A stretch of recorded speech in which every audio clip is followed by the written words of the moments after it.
Come on, serious suggestions, please. I'm not trying to write a thriller here.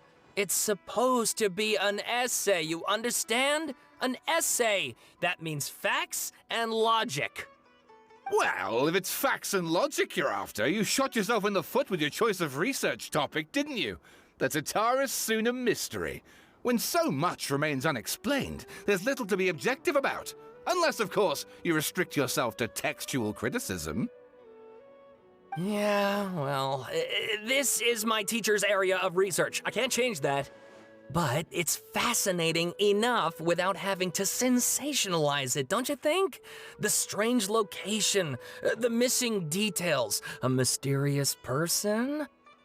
I want to write my essay on something interesting, and I'm interested in getting to the bottom of all this. That's the only reason I came to you. Yes, you came to me, so all the more reason to take my advice. The fact is, it's the dramatization that will make people want to read it. There's no getting around that. Okay, but... Did one of them just mention Tataris Suna? But that's all the way in Inazuma! Is it just Paimon, or is it kinda unusual for someone in Sumeru to want to write a paper about that? Everyone here's just going about their business. Maybe it really is just Paimon. Guess people here are free to research pretty much anything. Great! Let's go find out what this Tataris Suna mystery is all about.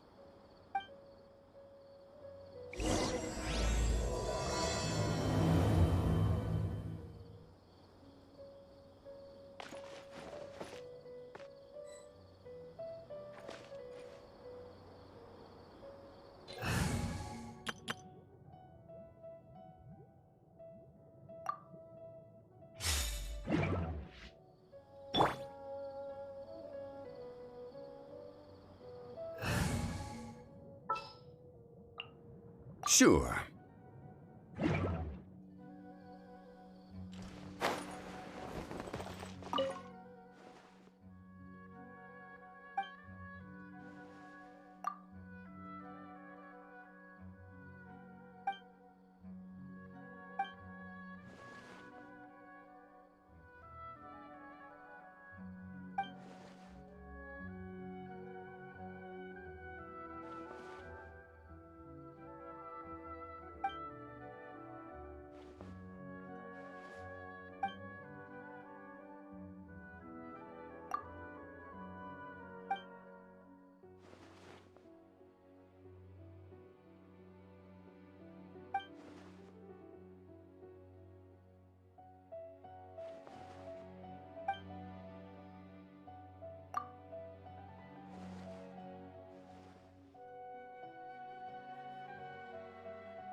But what if Tavadis frowned? I've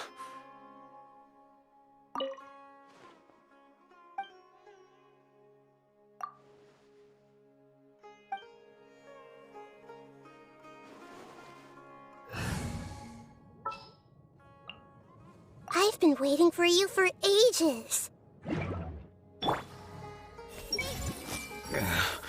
These numbers don't make any sense.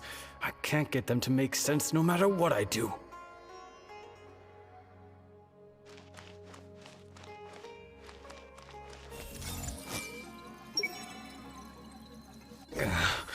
These numbers don't make any sense. What if Tavadis I can't get them to make sense no matter what I do. All right, I guess I'll go with my textual criticism and your editorial direction for the first draft. I have a feeling that the missing Kabuki Mono will end up being the main focus of this paper. If only we knew where to find that traveler. From what they say about her, this seems like the kind of thing she'd know about.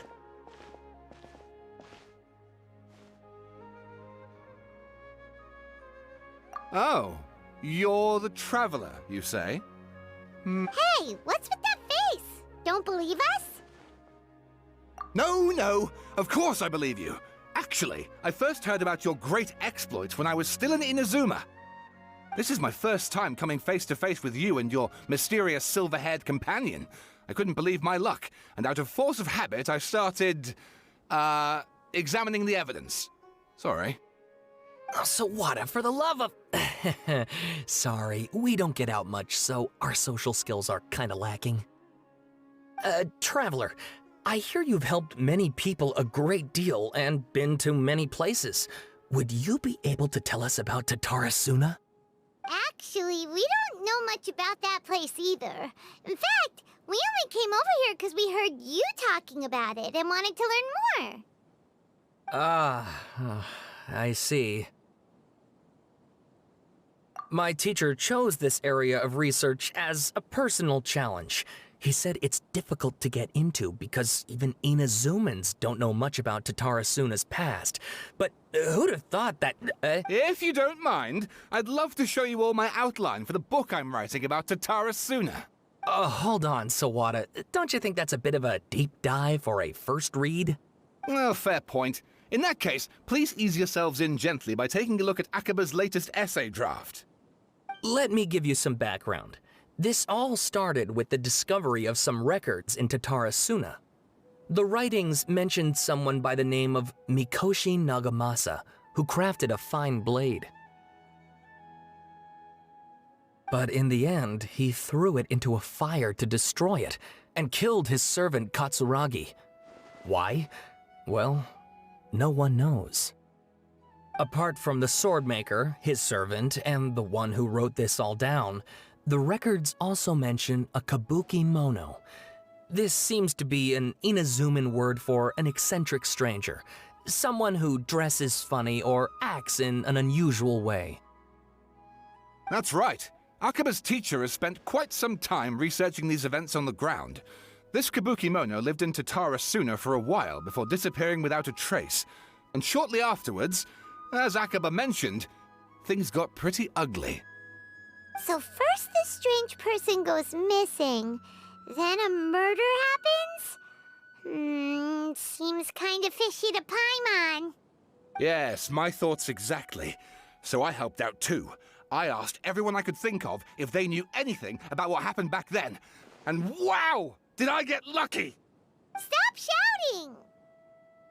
This part's important. I just wanted to make it stand out. It just so happens that a friend of mine works at the Government Records Office.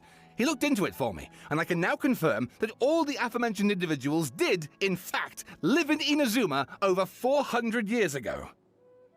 Even back then, Tatarasuna was already at the center of Inazuma's smelting industry. The man in charge was a government official named Niwa. Curiously enough, it seems like he went missing too.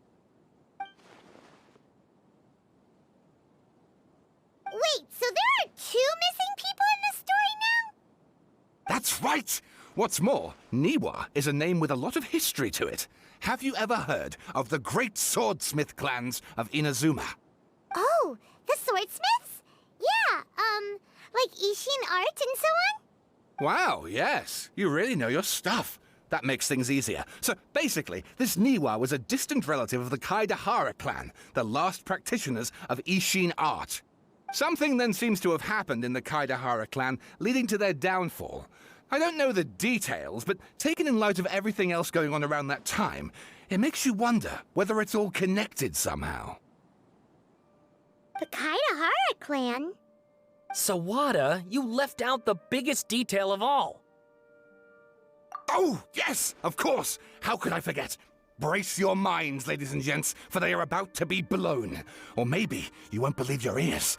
I wouldn't blame you, of course, because in all my years as a writer, this is by far the most. Get to the point, for Pete's sake. According to information acquired by Akaba's teacher, the Kabuki Mono was not a human, but a puppet. A puppet?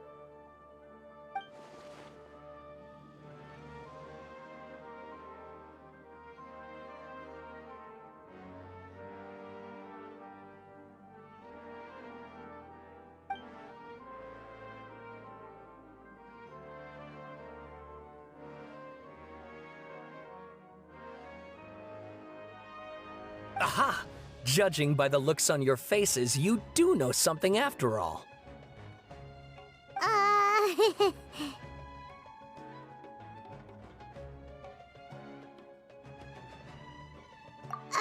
No! Paimon just meant, how creepy.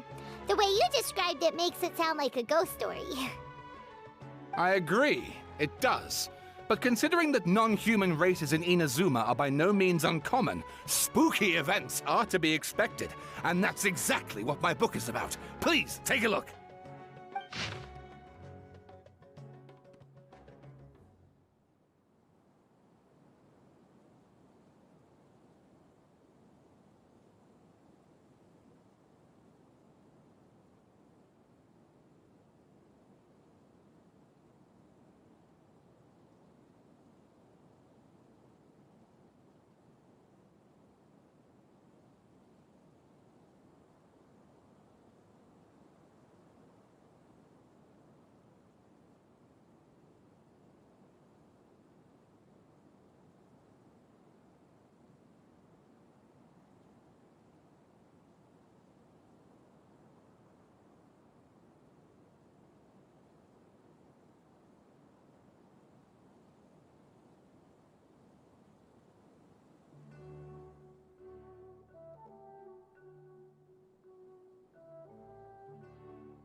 And please read my essay draft as well.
Sawada was encouraging me to follow his more creative approach, but I think essays should be grounded in facts.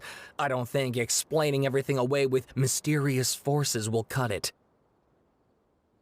Oh, how about if I plug the holes in Sawada's narrative with political intrigue? Like, I could put a turf war between rival factions at the center of the whole series of events.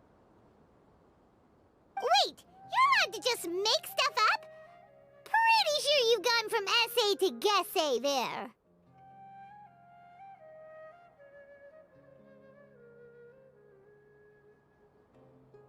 Akaba, look. Your teacher has researched this extensively. I've reached out to everyone I could think of. Whatever information we have now is all that there is to know. This is as much detail as you're ever going to get. Besides, if there really was a political power struggle going on at anything like the level you seem to be suggesting, what hope would we ever have of finding out the truth? Good point. Okay, back to the drawing board, I guess.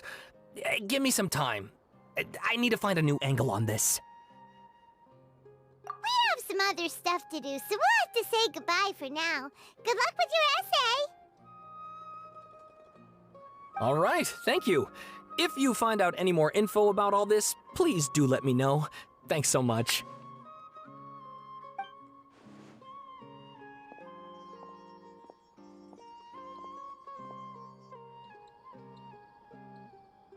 Hey, so that thing they were talking about, it has to do with the balladeer, doesn't it?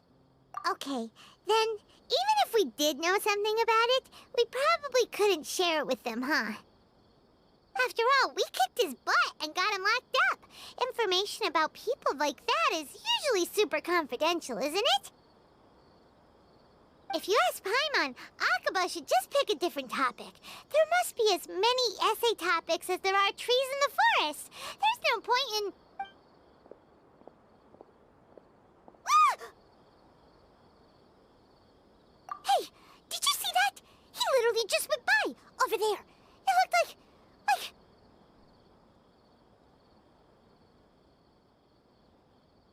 the balladeer! No, it can't have been. He got locked up. Oh, quick, let's catch up and see.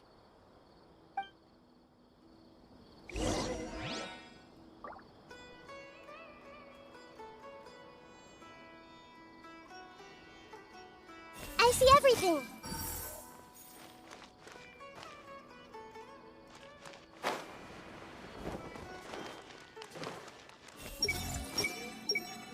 I wonder what people will make of the story.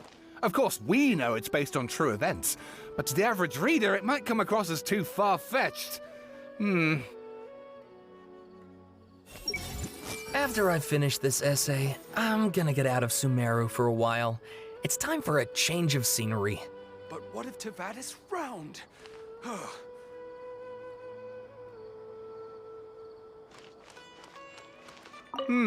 I've not given much thought to my target audience yet. Then again, this topic should appeal to readers of all ages, surely. Yeah, whatever you write, it's sure to be a huge hit. Unlike my paper, essays are a nightmare to write, and barely anyone reads them. Don't get me wrong, the topic's great, I just wish I could find more information on it.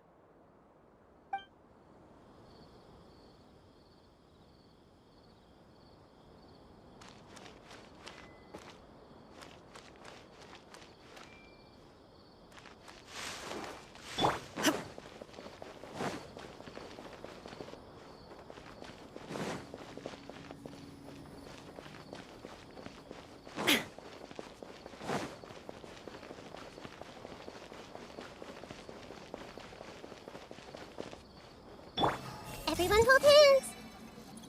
I haven't seen Ma Hamatra Sino for ages.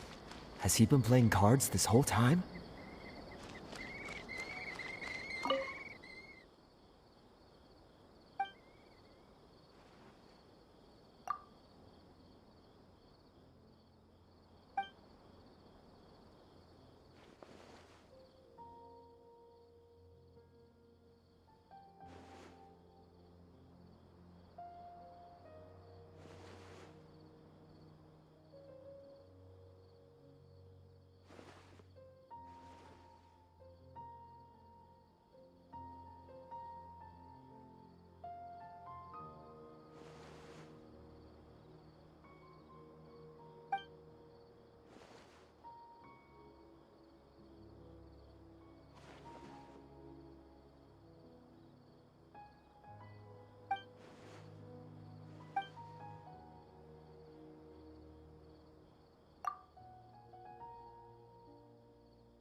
Fate is called as such, for it cannot be changed, nor can it be reversed. It can only but be accepted.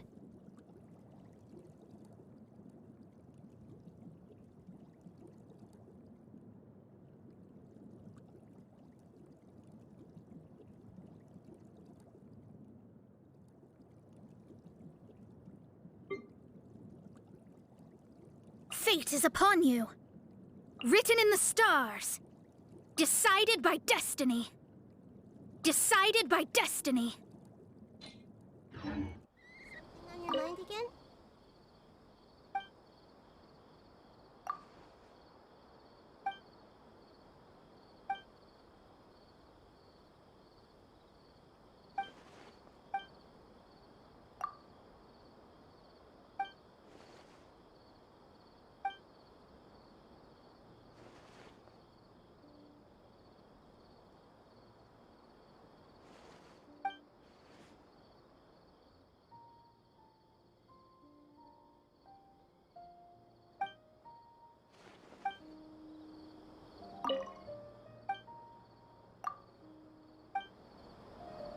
The sky will reveal everything to us.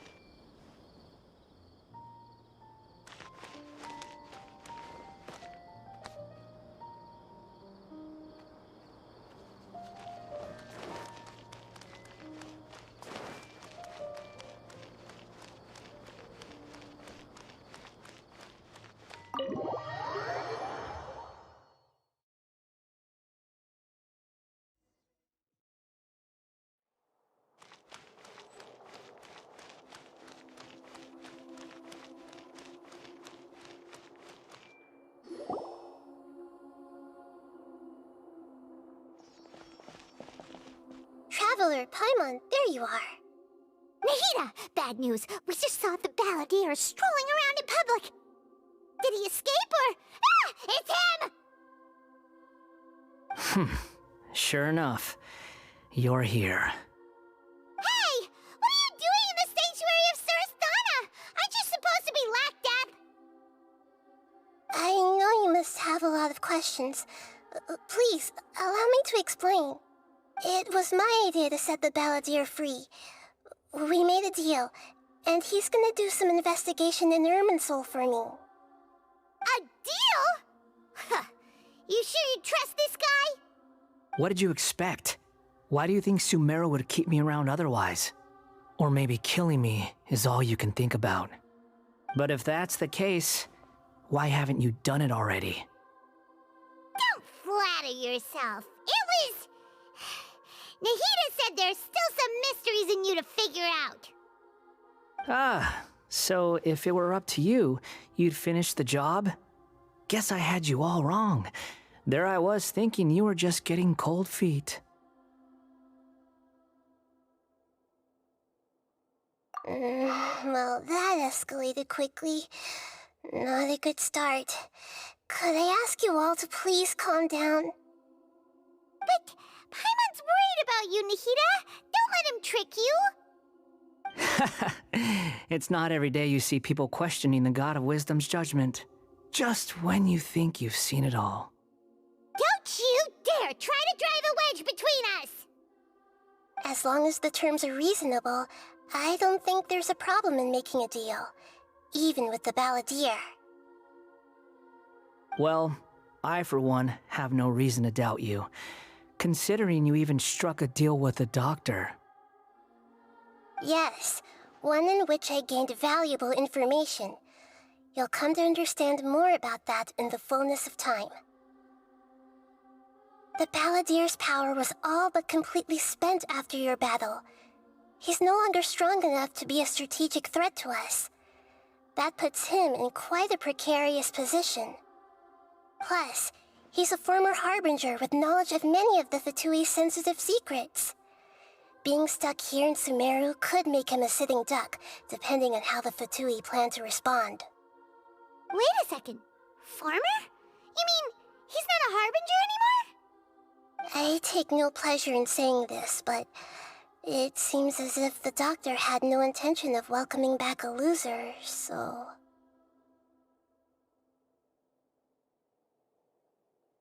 Sometimes it's you using them, other times it's them using you. Most human relationships are this way. Certainly all the stable ones are. That's how it was between me and the Fatui, and also between each of the Harbingers.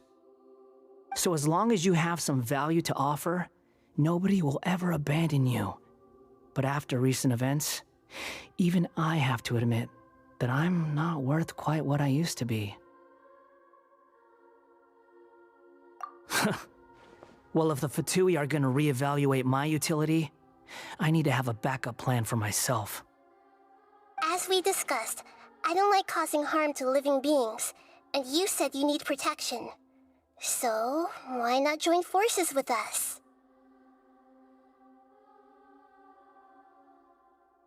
I think these two have made their objection to that idea fairly clear, don't you? And they're your friends, so I guess you'll be siding with them. Yeah, obviously!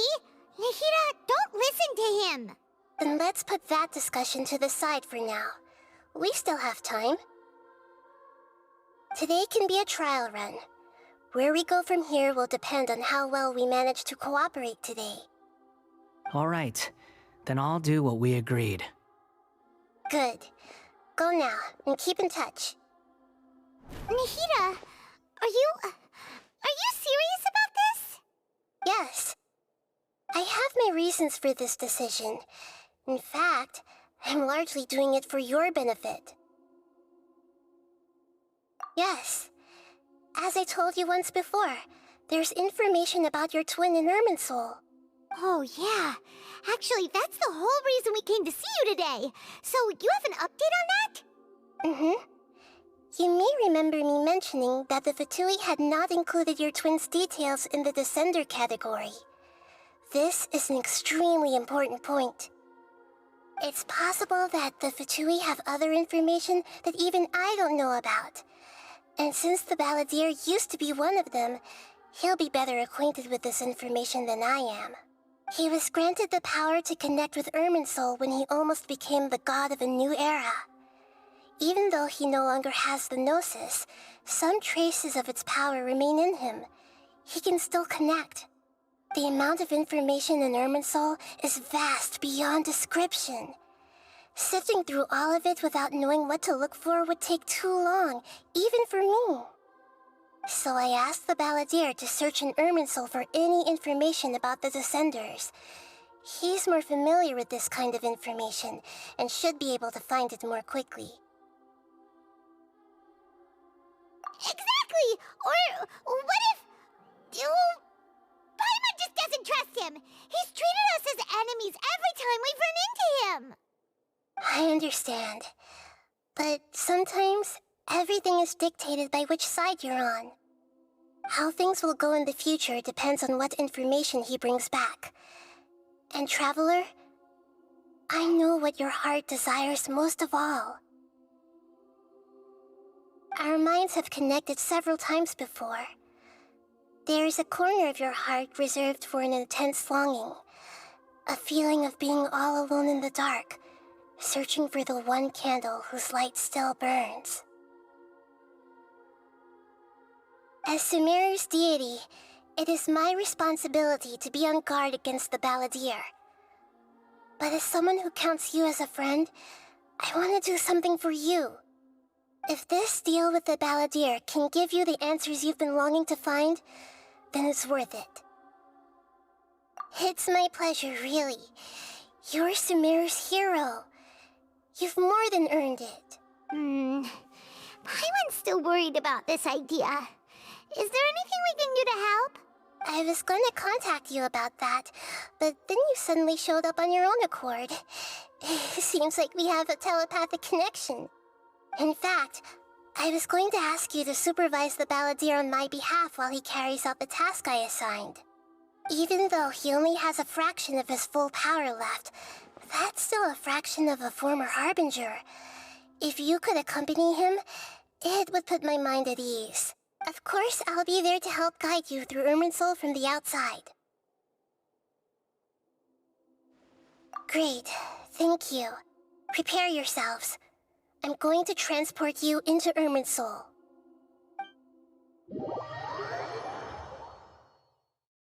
Wow, it looks pretty different here compared to last time.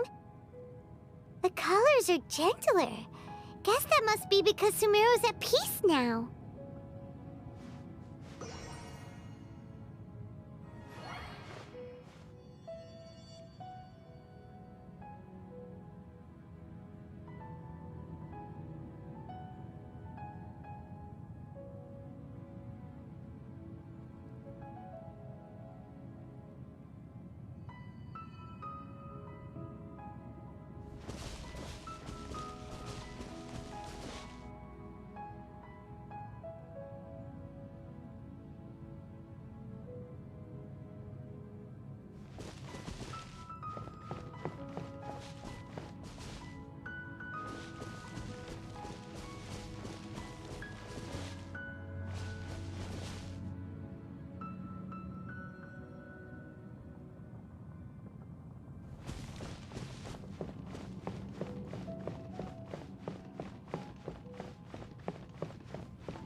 Look at that.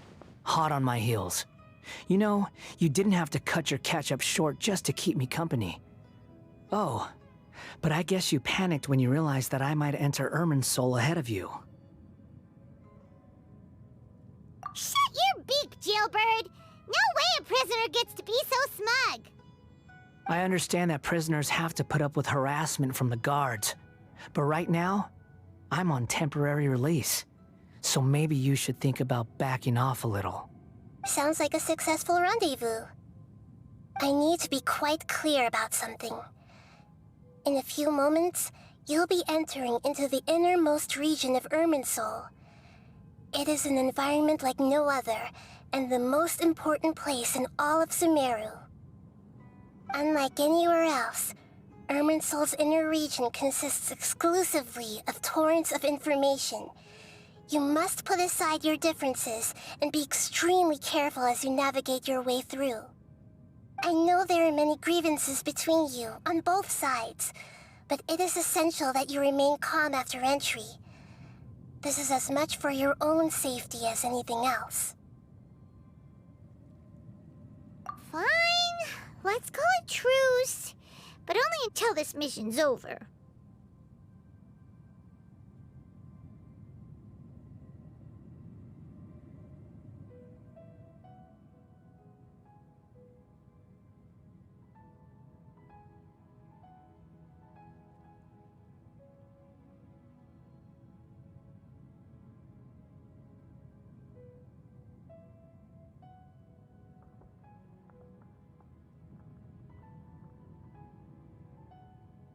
Let's cut each other a little slack, shall we? We are gonna be traveling together after all. Per my agreement with Lesser Lord Kusanali, I'll be at the front. It's my job to lead the way and get rid of any obstacles in our path. All you have to do is keep your pretty eyes open and try not to fall behind. You sure are confident. Paimon will give you that. You make it sound like you're even more experienced at adventuring than us. If there are no further objections, I suggest we get going. Or did you need some time to mentally prepare yourselves? Ew! Ugh, the snark on this guy, it's unbearable.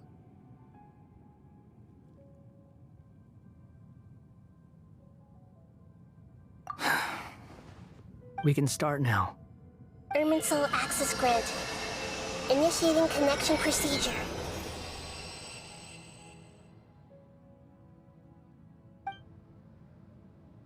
Is this a small sapling?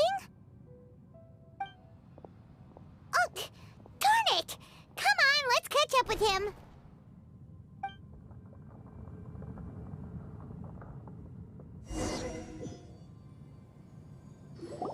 Wow! So this is the inside of Irminsul. Ooh! Paimon's never seen anything like this. And it feels like a sacred place. Irminsul is closely intertwined with the entirety of Teyvat. Every bit of information flowing here means something. Pick your jaws up off the floor. It's time to go. Why is it that Paimon just wants to do the opposite of everything he says? Lesser Lord Kusanali, we will now proceed to the heart of Irminsul. Can you still sense where the heart of Irminsul is? Yes. Permission to begin searching for information there? Permission granted. Go ahead. Let's go. Stay close. Don't go running off. Hey, so... say we did go running off in here. What would happen?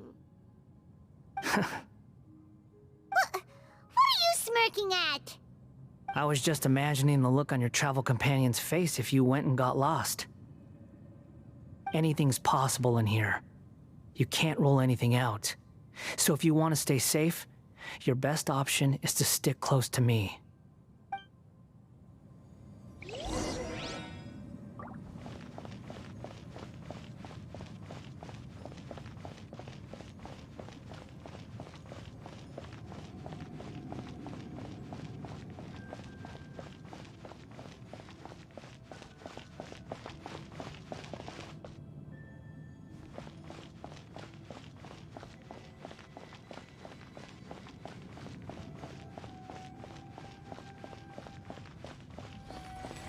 These sapling things have spread out.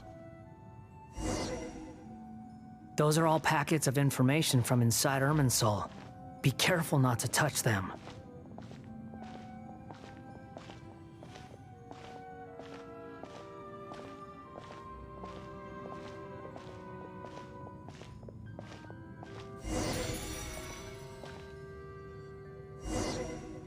It looks the same in every direction.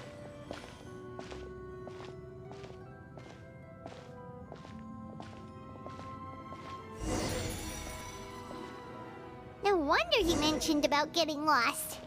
Huh. What do you know? He was actually telling the truth. Is he mocking me again? What is it this time? There's a time and a place to lie, but this definitely isn't it. So why don't you relax your guard a little?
We're here.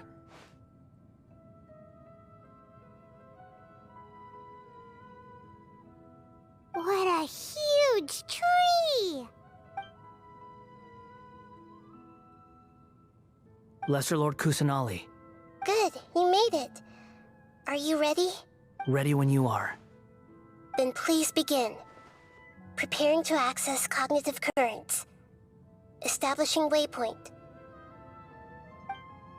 The Balladier's actually doing what Nahida tells him. Guess he must want to stay alive.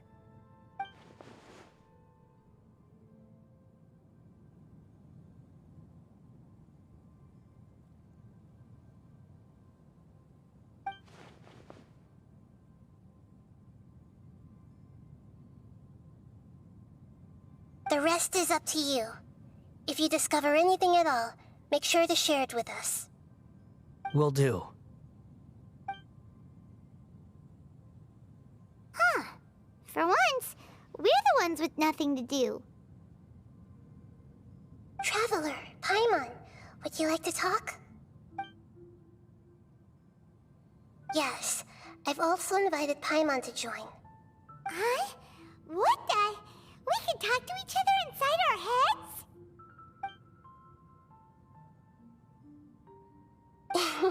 That's part of it. Plus, we're all friends. There's nothing wrong with us talking like this once in a while. Paimon's never tried this before. This is great! So, Paimon's been wanting to ask you something. Don't you think the Balladier's a bit of a walking contradiction? He's always talking back, but he seems to listen to what you say.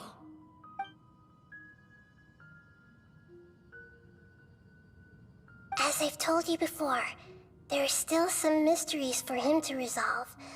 Things that are clear as day to me, but that he has yet to understand.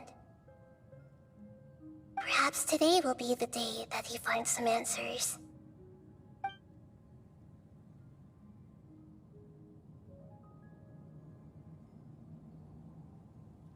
Well done. Smart and attentive as always.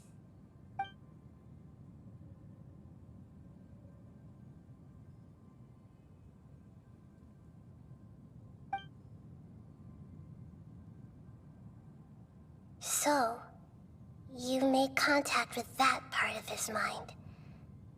Well, it's true. Betrayal turned the Balladeer into the person he is today. Huh. Paimon thought nothing could get under that guy's skin. Turns out, he can get hurt and angry just like anyone else. Everyone has a history, Paimon. Even if you're a puppet created by the Electro Archon. Speaking of puppets, we ran into two people at the Academia today talking about an essay. Turns out their topic was about the Tatarasuna incident. Nahida, do you know anything about that? If you mean the mysterious events, the Kabuki Mono and so on, yes. I know about all of that. Really? Because from what they were saying, it sounded like lots of Tatarasuna's history is still unexplained.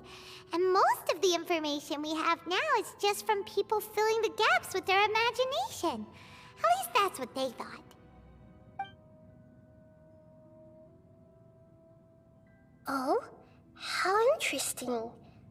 Those two managed to deduce quite a lot through guesswork alone. So the Gese got it right?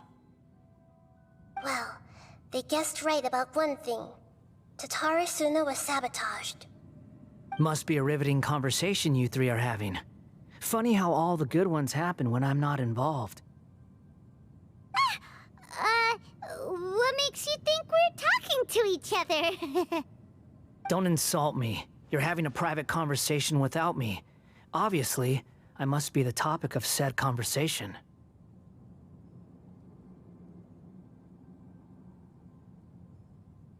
Of course you do.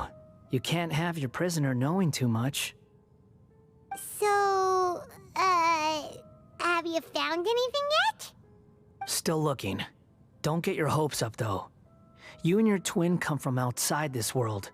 It wouldn't surprise me if there was nothing on either of you in Irminsul at all. Wait! How did you know about that? Did Nahida tell you? It's not like we've never met before. And anyway, you're world famous. It'd be more surprising if I didn't know a few things about you.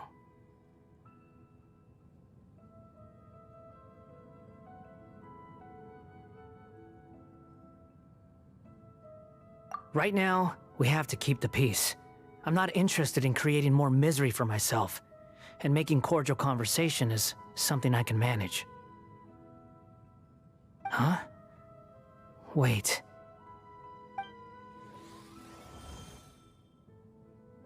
This light, it looks similar to those saplings. What could it be? Anonymous data. Hey, don't you forget the agreement! You have to share it with us! Shh. Just wait. Mr. Niwa, are you certain this is worth the risk? We are talking about Tatara Suna's furnace, after all. It may not pay to act rashly. There's no one else who can enter the furnace. It has to be me. Is that so? Well, since you insist. It's...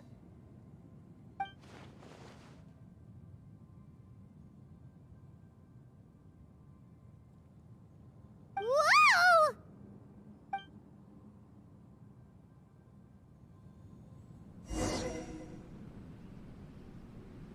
I have been in Tatara Suna for some time now. You have shown me great hospitality, as has Mikoshi Nagamasa, and indeed, everyone else.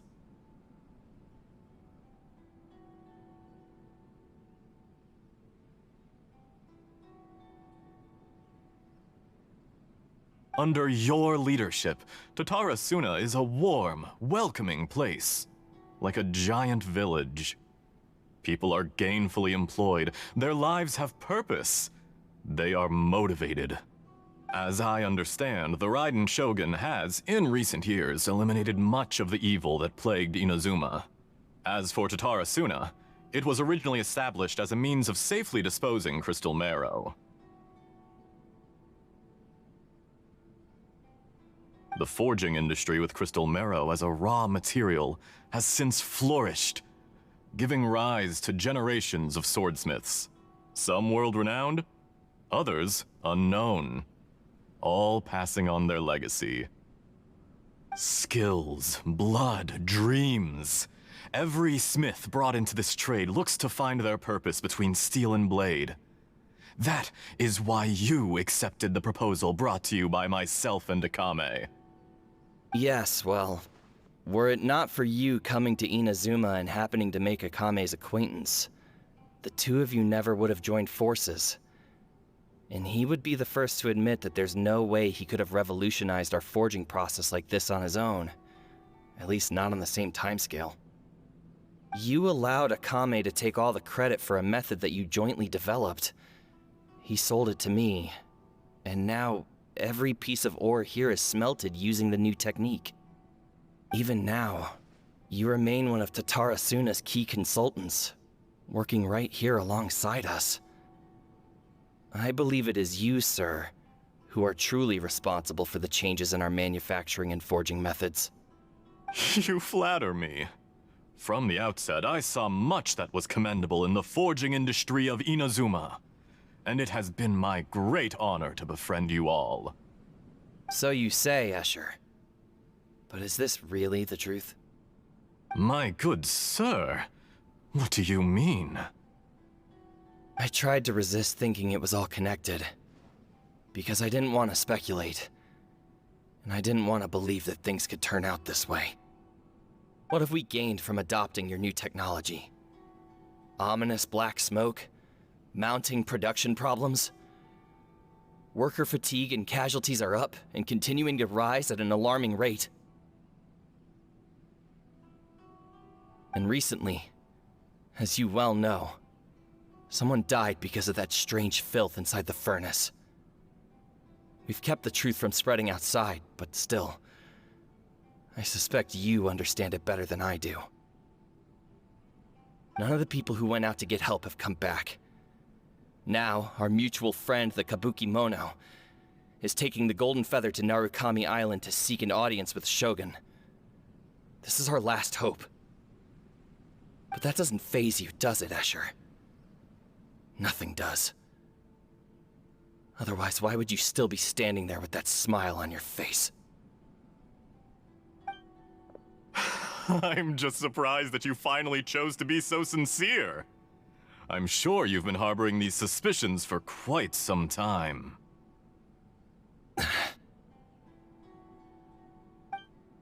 Mikoshi Nagamasa may have noticed that there was one common denominator among all these events. Namely you, Escher. But Mr. Mikoshi is more cautious than I. He does things by the book. After all, Nagamasa is the adopted son of Mikoshi Torichio, the yokai struck down by the Shogun's own hand. If he truly seeks to redeem his family's honor, an abundance of caution is well advised. You're well informed on the subtleties of his situation for a mechanic all the way from Fontaine. Are you sure you're not a little overqualified? Why, Mr. Niwa, are you suggesting I find a job as a diplomat? Sadly, I am so very attached to my craft. Enough, Escher.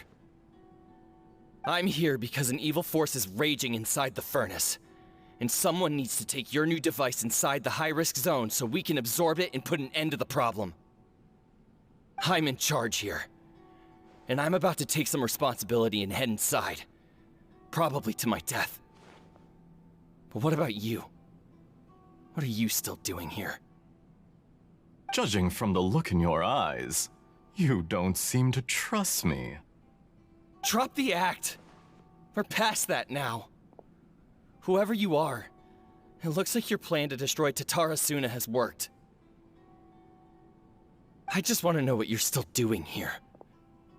What's left? Don't you have all your answers by now?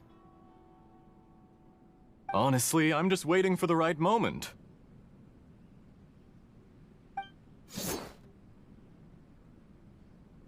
A moment like this, where you finish talking and I stop you from entering the furnace. You...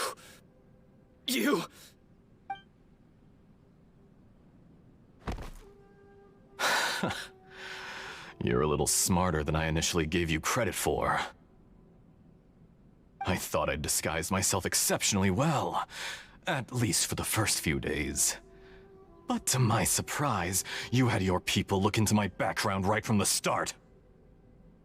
It's a long journey from Inazuma to Fontaine, but that didn't stop them. Eventually, they managed to confirm that Escher was an alias, and that I was not from Fontaine at all. And yet, despite all of that, you still fail to realize my true identity, and what I seek in Tatara Suna. Did you really think you would be able to see through my plan? If you kill me, there's no one who can get inside the furnace. So you're really going to destroy this place? Is that it? Oh, but you're quite wrong. There is one other person. Some may not see him as a person, but you told him yourself. You're not a puppet. You're a human. You're just missing a heart. Whoever you're working for won't get away with this. They'll be found out. But this makes no sense. What are you really trying to accomplish by all this? Why go to all this trouble? It's no trouble at all. Patience is a virtue which I have in abundance. This is all part of a carefully controlled experiment. If you must know, I'm happy to divulge my true identity. I'm a Fatui Harbinger. Call me the Doctor. The Fatui? Who? What do you want? Just to create a minor inconvenience for your nation. That's it? That's why you gave us your cursed technology? Just to let loose the evil energy from the crystal marrow?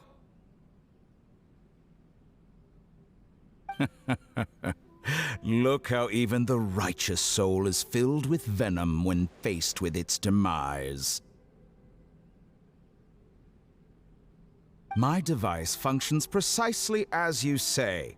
It is the only chance you have of preventing a catastrophe and keeping the truth from the outside world. However, I did not make it with you in mind.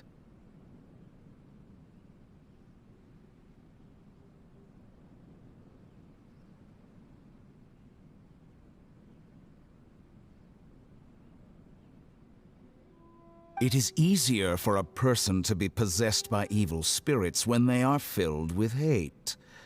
So give in to your fury. I want to see what happens when a malevolent heart is placed into an unsuspecting puppet.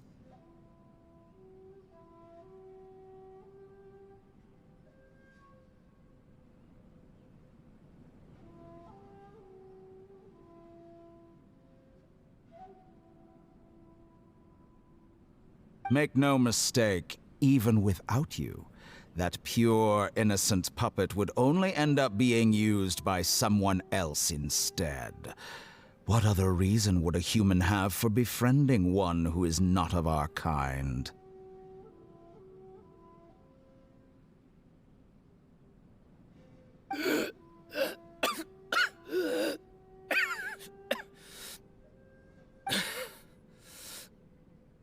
If you give him my heart, tell him that both Nagamasa and I see him as one of us. He has nothing to prove to anyone. Because not everyone just wants to use other people. The only ones who think like that are people like you. What a beautiful way to see the world. It almost makes me feel a little guilty. Then out of respect for you, I shall redefine myself. Think of me as a monster or a demon, if you wish. At least this way your death is not a consequence of your own folly turning you into an easy target. You simply lost to something more powerful than you could ever hope to defeat. I say, Mr. Niwa, let's see what happens. Will your puppet friend become a human? No, that will prove quite impossible. Mr. Niwa? Already dead. What a pity.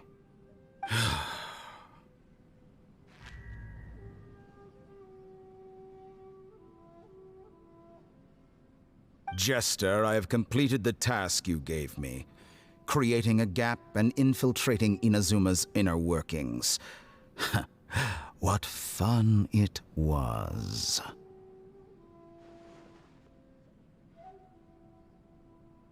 I'd like to introduce a puppet to you. If he proves useful, let's make him our newest comrade. And if not, let's turn him to dust.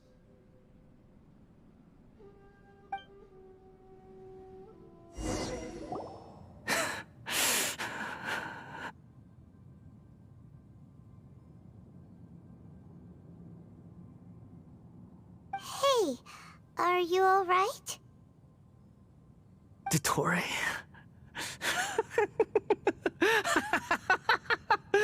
Dottore!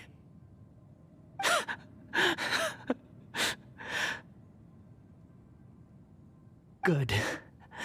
Good. Was that the doctor? Did he turn into a mechanic from Fontaine?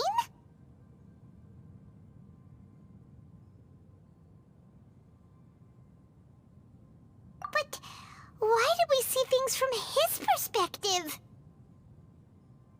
When I touched the doctor to confirm whether he'd eliminated all his segments, I read this memory in his mind. You have to admit, it must be the truth. Maybe so, but it means nothing. Does it? But this memory shows that Niwa didn't betray you. He never meant for you to be the one to take the device into the furnace. You know very well what that means, even more so than I.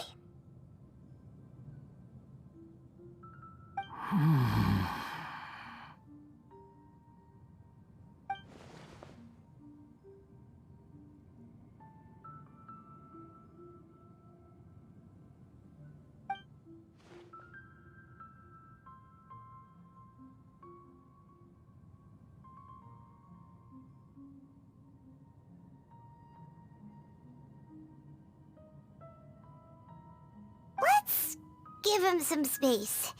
He looks really mad. Paimon doesn't want to be anywhere near him right now. We need to give him some time to process his emotions.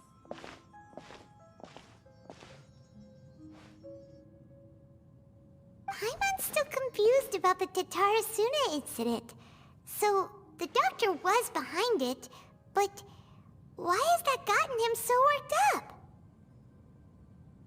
Nobody has ever deceived you like that, Paimon. It's natural that you find it difficult to understand. Perhaps he needed to learn this someday. So now you have the complete picture. Katsuragi took the Kabukimono to live with the people of Tatarasuna.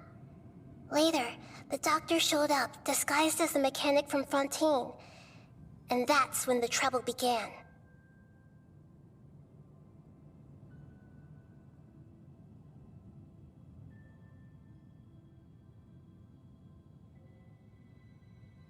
It was all a horrific experiment planned by the doctor. Everything he did was just to plant seeds of disaster in Inazuma that would bear fruit in the future.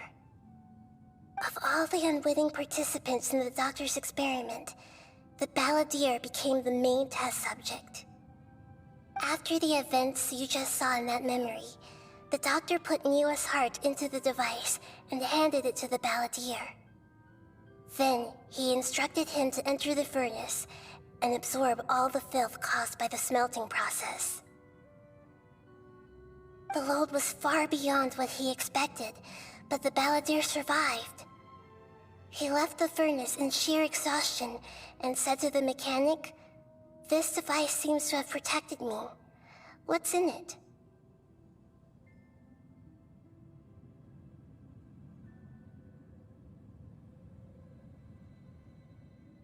The mechanic answered, "Niwa fled this place for fear of punishment, but he left you a gift. He said it's the one thing that you've been looking for." He took it straight from the chest of one of his innocent servants. The mechanic removed the withered heart from the device as he spoke. The balladeer was stunned that such unthinkable cruelty had brought him the thing he'd been longing for his entire life.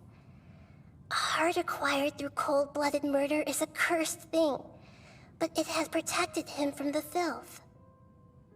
He thought Niwa had completely betrayed him, and yet this very betrayal had ensured his survival.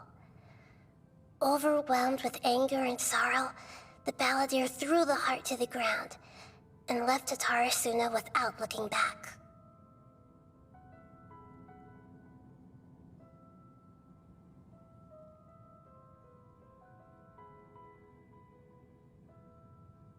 Holy moly. So the doctor killed an innocent man and pinned everything on the victim? That's terrible.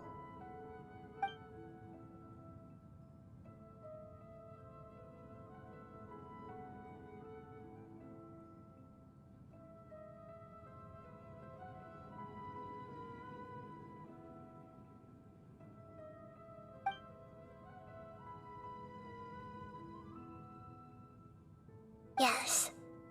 Only if he understands this can he choose a new path forward.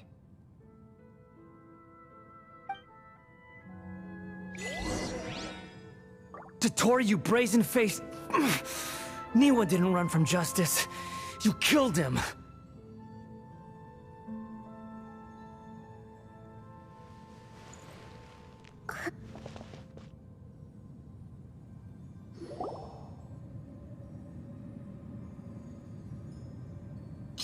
we see how he's doing?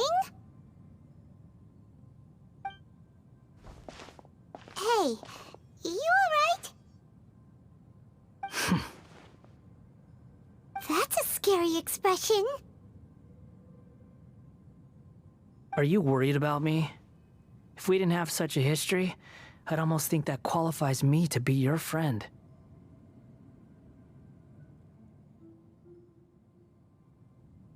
It won't. I'll keep my end of the deal. Hey, are you investigating the stuff we want to know about? That's why we're here. But unfortunately, there's no information about the Descenders in Irminsul. Even if you can't find anything, that seems to confirm it. Irminsul does not keep records on the Descenders. Anyone who comes from beyond this world is not counted as part of Teyvat. Oh, does that mean we have to leave empty-handed?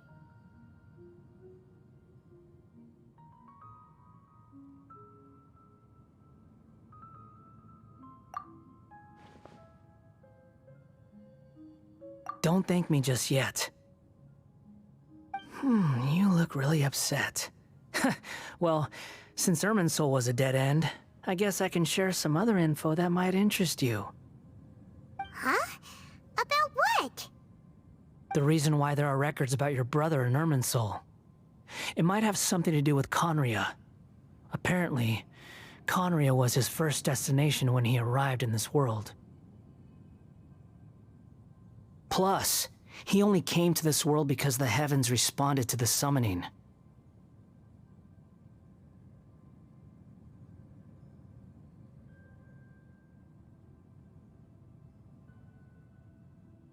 The heavens responded? The Jester told me this himself. You can take his word on this. He was a royal mage in Conria, and lived with your brother for a time.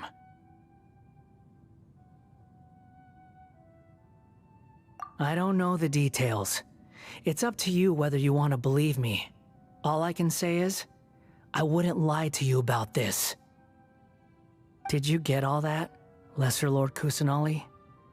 Yes. Astonishing news.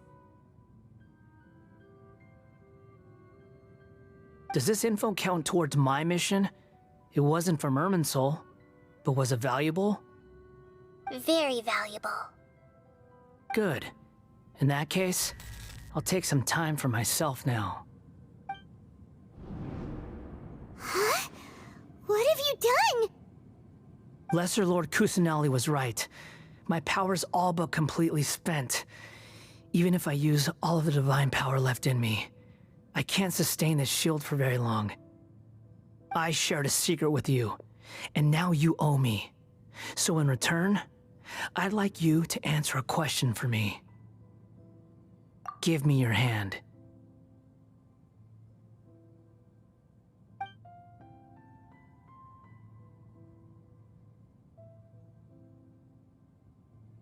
Can you hear my voice inside your head? No, I can't do anything like that anymore. At most, all I can do is exchange a few words with you. So tell me, in this world, is it possible to change the past?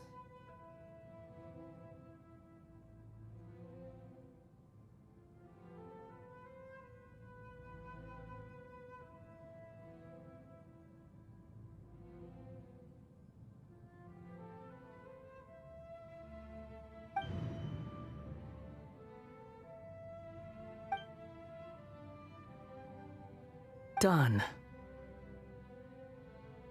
Huh? What the? What happened? Paimon only saw you hold hands for a second. Nothing. I was just thanking her for helping me.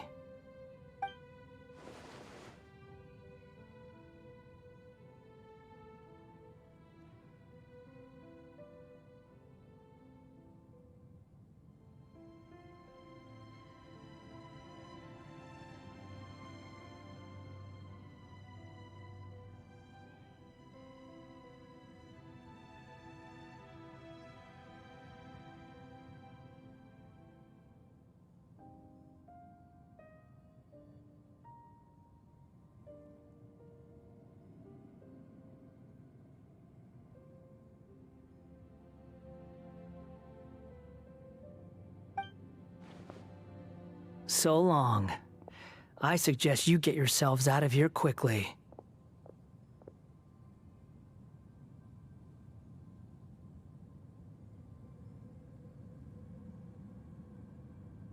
Where are you going? Hey, wait up! Didn't you say not to go running off? Fast reaction time. But I don't think we'll be seeing each other again.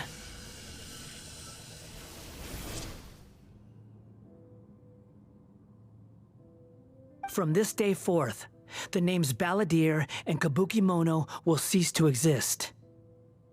Those who died in Tatarasuna because of me deserve another chance at life.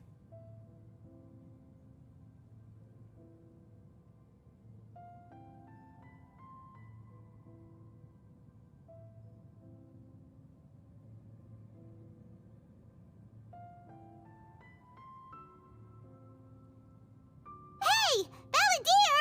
Don't do anything stupid! You know, I never did like insects. Hordes of the puny things swarming together can be a real nuisance. And I enjoy nothing more than to stamp them out like the pests they are. But if a colony of harmless ants isn't threatening anyone, I guess they deserve to be left alone. Luckily, everything can be set right. It's time to solve this once and for all. Balladeer! Balladeer! Uh-oh, he disappeared. Come on, we gotta find him somehow.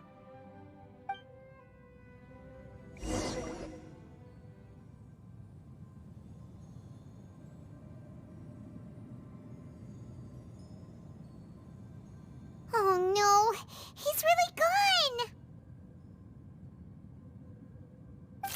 Oh, can you hear me? Nahida! Traveler, Paimon, Balladeer, what happened just now? I was suddenly cut off by some kind of power. It was the Balladeer's fault. He shut you out.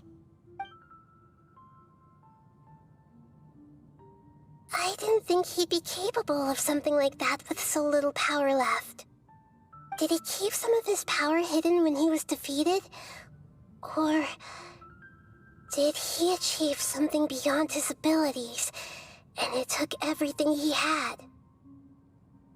Where the heck did he go? Ugh, it's all our fault. We were supposed to keep an eye on him. Sorry, Nahida. Don't be. It's not your fault. Please, let me handle this from here, even though I'm not sure I can solve it. We're running out of time. Follow my lead and get out of Irminsul as soon as possible.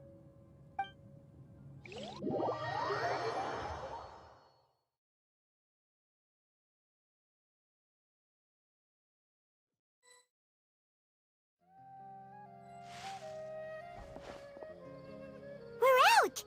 And we're at, an inn or something? This is an emergency. I'll have to ask you to stay here for now. Everything's arranged, and nobody will disturb you.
I'm sorry, but this isn't something I need your help with.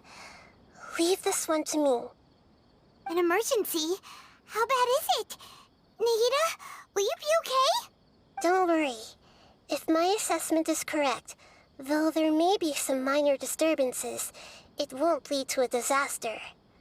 Please rest and recover your strength here until I say it's safe. Her voice has gone. Paimon can't shake the feeling that something really big has happened. What do you think the Balladeer meant? And why did he suddenly grab onto you before?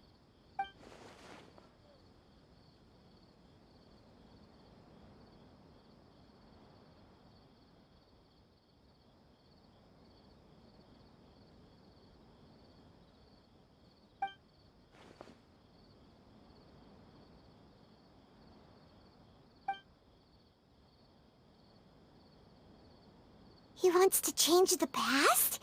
But surely that's impossible! Right! You can't just rewrite history! All that stuff happened already in real life! It's like, imagine Paimon drank all the water in this inn. Even if no one was there to see it, Paimon would sure as heck remember drinking it!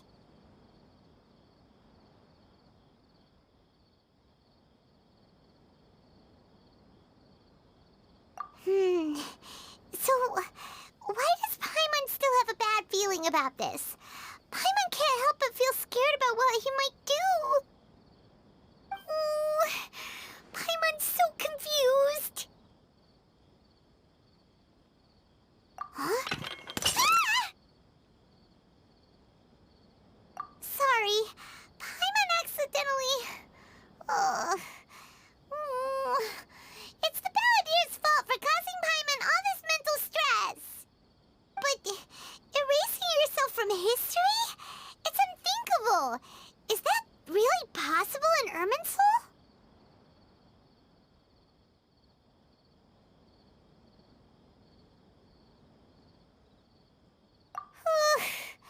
Uh-oh. Paimon's head is overheating from trying to understand what he's up to. And it's still not working. Ugh! Paimon's had it with that little brat. He's been nothing but trouble ever since we met him. There's no way he'll actually succeed, right? Otherwise, won't everyone who's connected to him be affected too?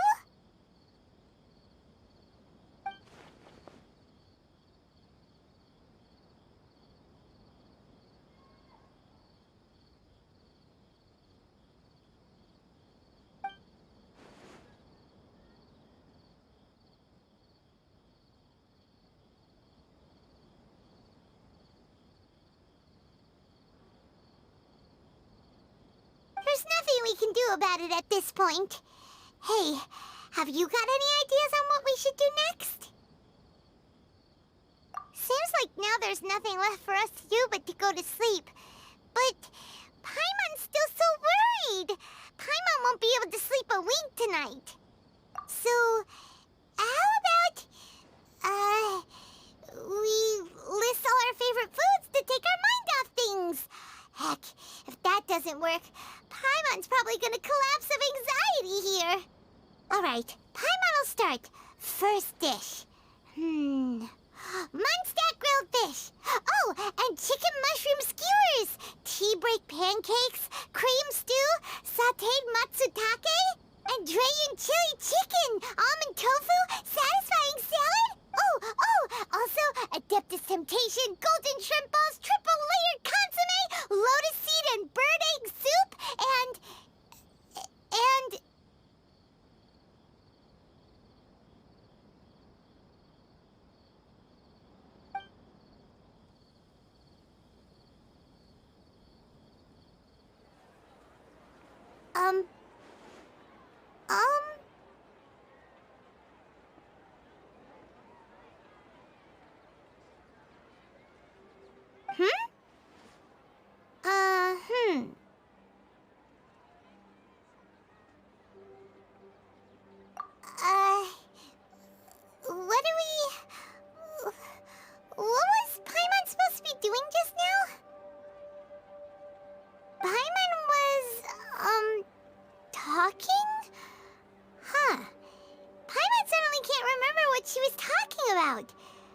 What was it again?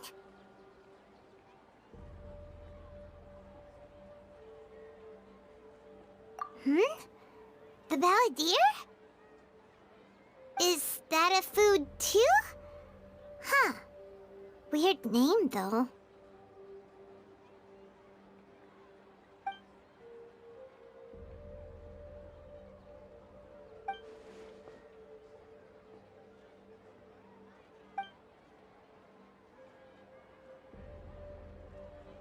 What's wrong? Your eyes are like saucers. Was it something Paimon said? So, the Balladeer. Is that someone's name? 'Cause it sounds like a nickname or something.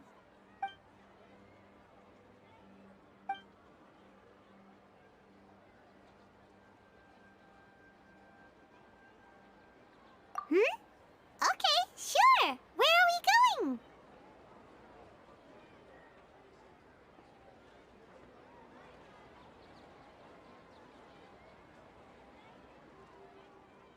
Huh? Fine by Paimon, but is everything okay? You're acting like this is an emergency.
Ah, it's been a while. Of course. Go ahead.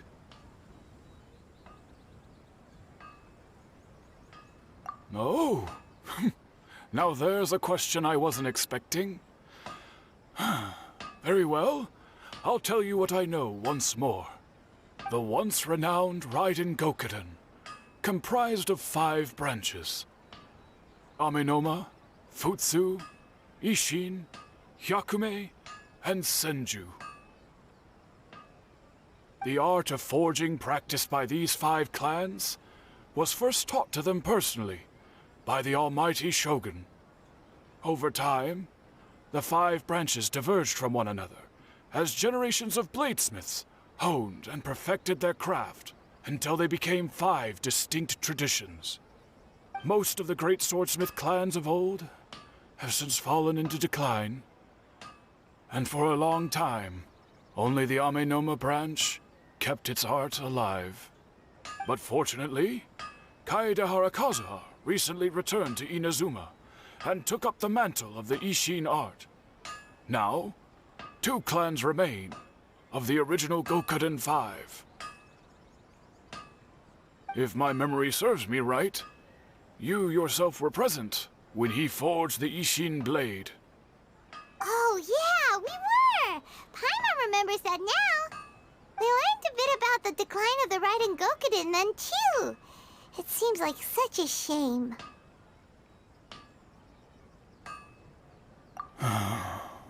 That, my friends, is a tragic tale indeed. In fact, this was not made known to me for most of my life. All these years, I knew of those great clans' demise, but never the cause. Only recently, when the question was on my mind, did I ask Kaedehara Kazuha about this. He told me that, as we are both heirs to a branch of the Raiden Gokuden, it was right that I should know the truth. There is no harm in telling you, But I must warn you, it is a dark and sorrowful tale. The Raiden Gokiden were the targets of a murderous rampage by a vengeful bladesmith.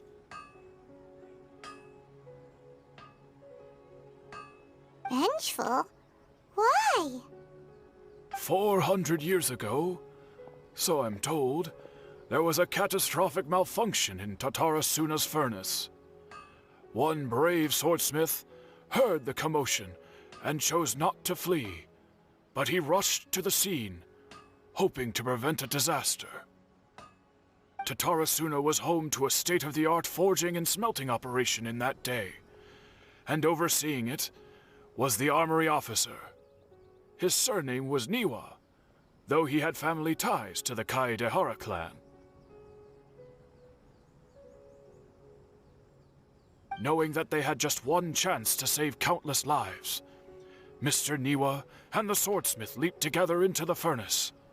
The furnace quickly stabilized, but neither of them made it out.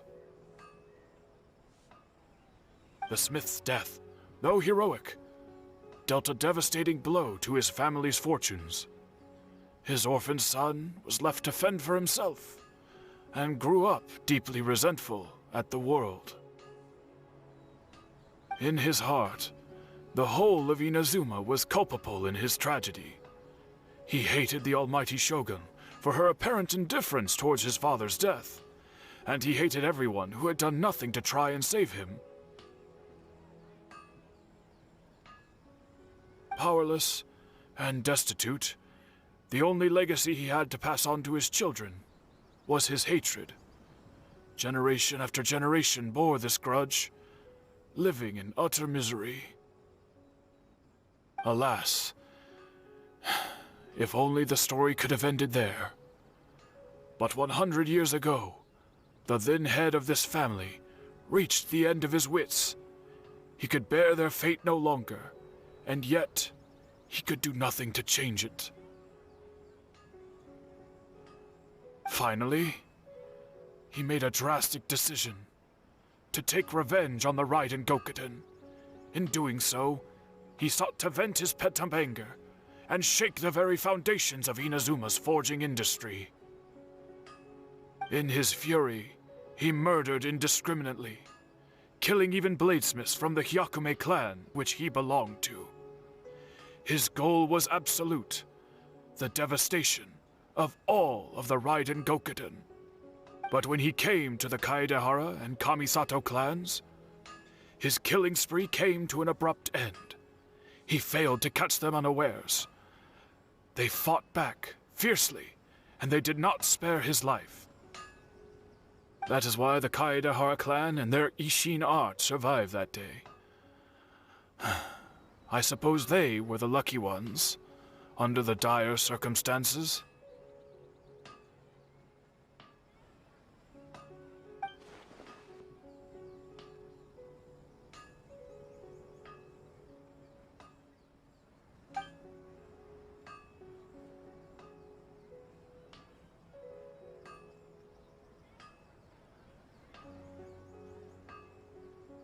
Was there anything else you wanted to ask?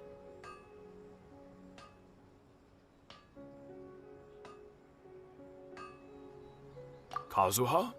Why, yes. Just yesterday, in fact. We spoke for a while over some tea. He seemed well.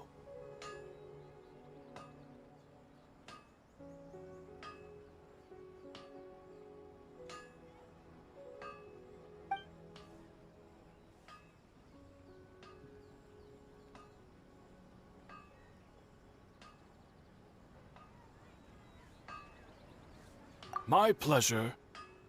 Don't tell Paimon. There are other places you want to visit too, right? Your expression says it all. You can't hide anything from Paimon. On to the next stop. Lead the way, traveler. Paimon will be right behind you.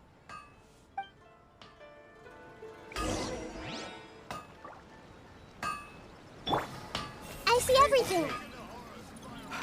Unrelenting patience and willpower to move mountains.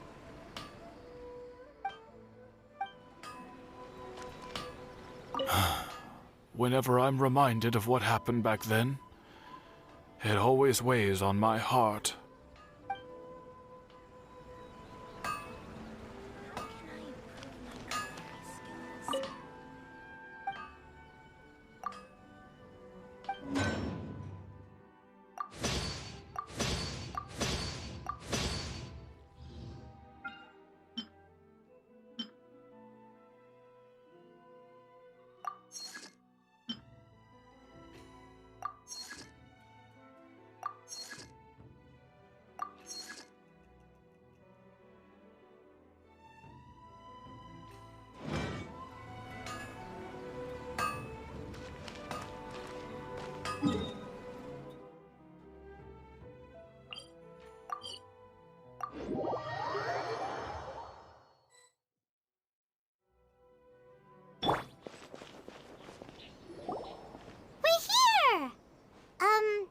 This is the Yashiro Commission's headquarters, so...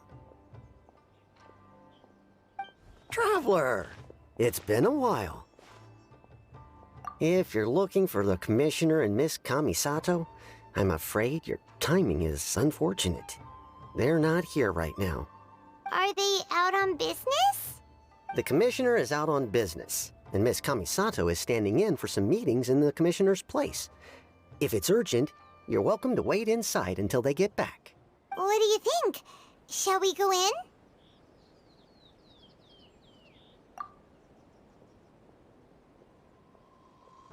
If it were anyone else, I couldn't allow it. But seeing as you're so close with the Commissioner and Miss Kamisato, I think it should be okay. We'll be heading in then. Thanks! Hello, dears. Is there something you want to say? Of course, traveler. Yes, I know who you are. Miss Kamisato has told me about you. What would you like to know? Oh, they're both very well indeed.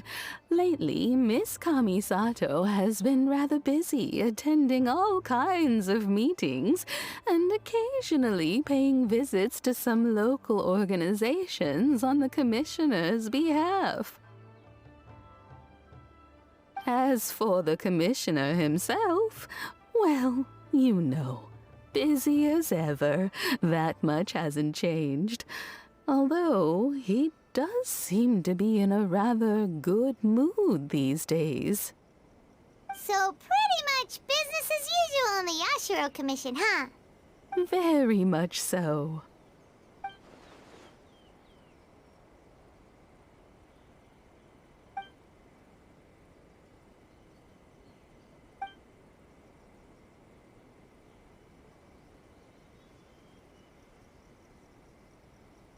Well, got any more questions? You're very welcome. In fact, I would love nothing more than for you to come and visit more often. But I'm sure you must be far too busy to have time for that. Miss Kamisato talks about you all the time. She seems so thrilled to have you as a friend, and she's always saying how talented you are and how much she admires you. I must say, many things in Inazuma seem to have taken a turn for the better since you arrived here. So you're not just Miss Kamisato's knight in shining armor, you know. You're a hero to us all.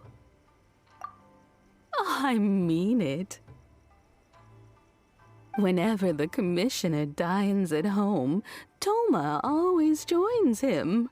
I always find myself at my most relaxed when I'm serving the two of them and listening to them chat away. The Commissioner has such a busy schedule that he doesn't always have the chance to take his meals at home, but given the opportunity, he always prefers to dine here. They say it's because Toma's a much better chef than most. Oh, the commissioner is so fond of home comforts. They get to talking about you sometimes too, you know. Always with a very fond tone. The way one would talk about dear old friends around whom one can truly be themselves. Miss Kamisato occasionally joins them as well. Whenever the whole family gets together and they start talking about people they've met and experiences they've had, you always get a mention. It's been many years now since the late Mr. and Mrs. Kamisato passed away. Much has happened in the Kamisato clan in that time. As someone who is old and gray enough to have watched their son and daughter grow up, it makes me so happy to see them meet a dependable friend whose company they enjoy so much. So, in the future, if you ever do have the time, please know you are always very welcome at the Yashiro Commission headquarters. There will always be at least one old lady who would be delighted to have the pleasure of your company.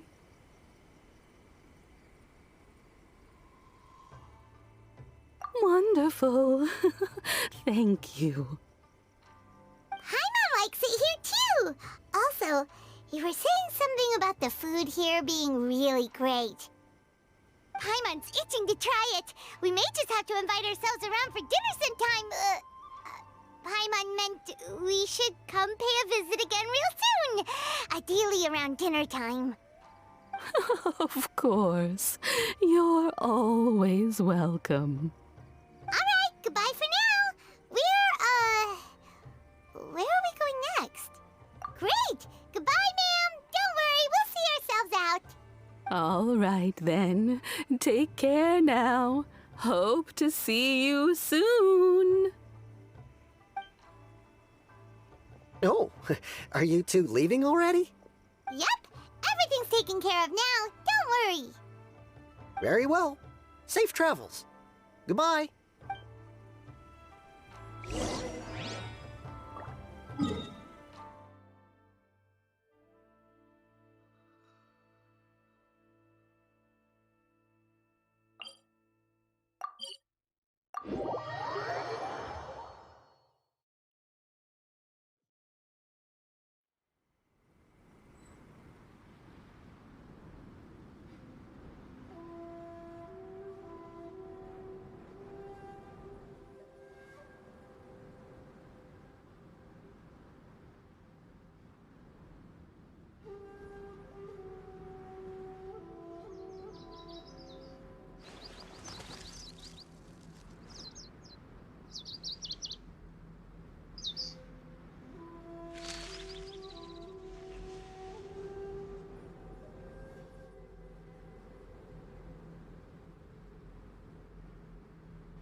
Well, here we are.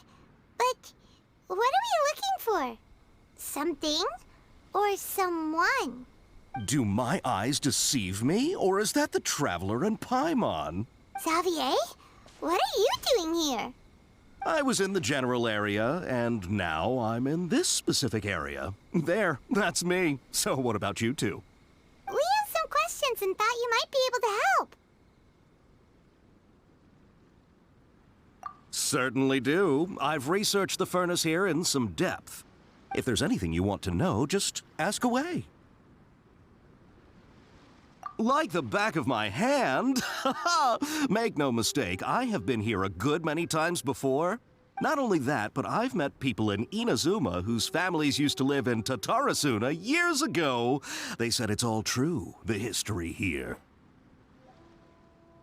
Oh, well, it's a long story, don't you know? The tale of Tatarasuna starts a long time ago. I'm told that its history is one of the most foremost forging and smelting operations in the nation, goes back around 1,000 years.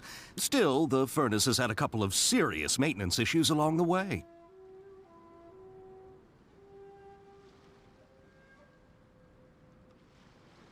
A couple? When exactly?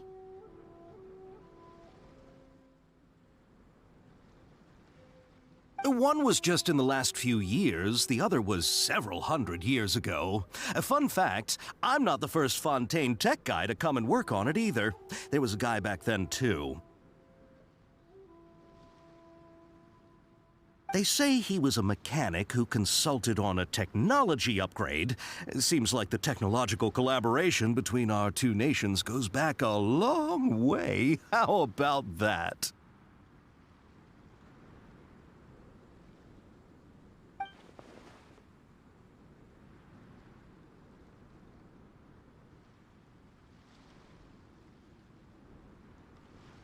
Hey, weren't you gonna ask Xavier something about Tatarasuna? Come on, ask already.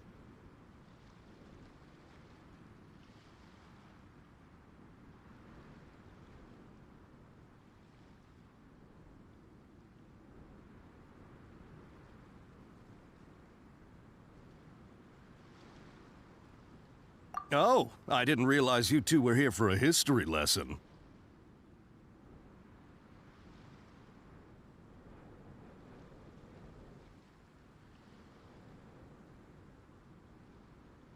Me neither.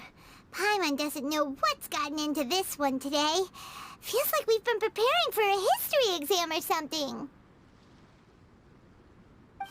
What brought this on? Did you just wake up today with a sudden burning desire for historical knowledge?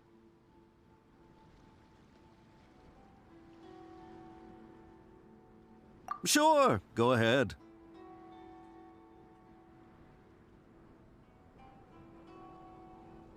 A kabuki mono? No, I can't say that I have.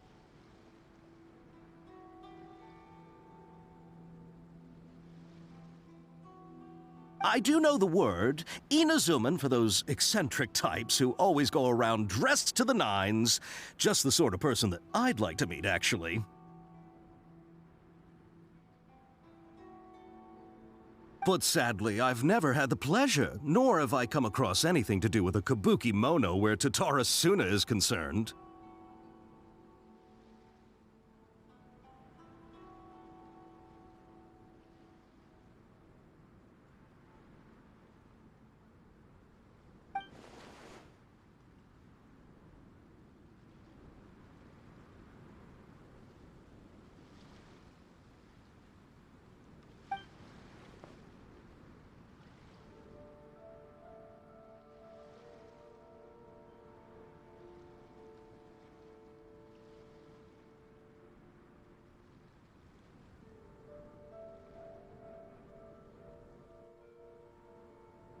Of course! Don't mention it.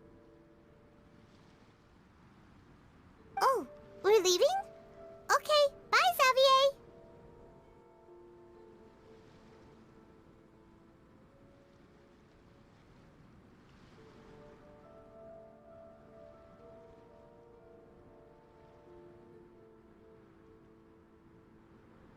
Oh, you're most welcome. More than happy to help.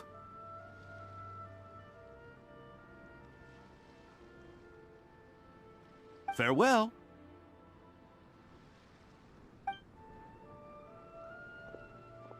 Looks like you got all the information you're looking for.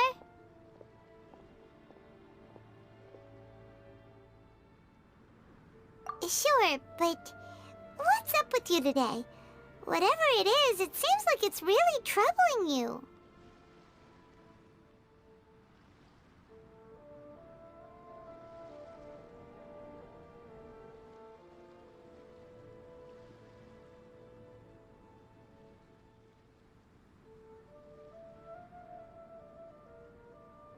Keep your smile, Spinal Crocodile. No matter what happens, Paimon will always be there for you.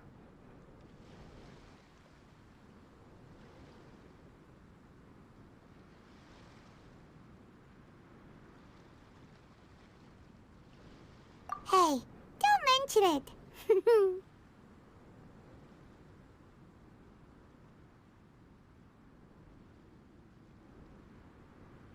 Alright, let's head off and go meet Nahida.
Hey, it's them!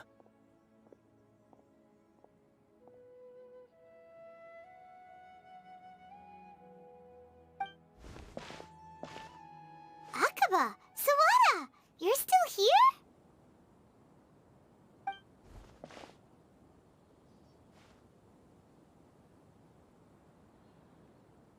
Indeed we are. If you have a moment, we'd love for you to join us once more.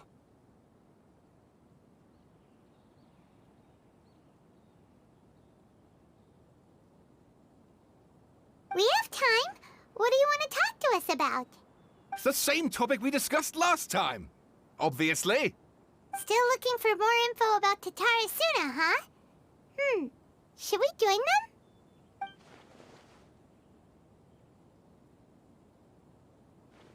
Unfortunately, we haven't made any real progress. Huh? Oh, of course.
I presume you'll want to read mine as well. Here.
Well, what do you think?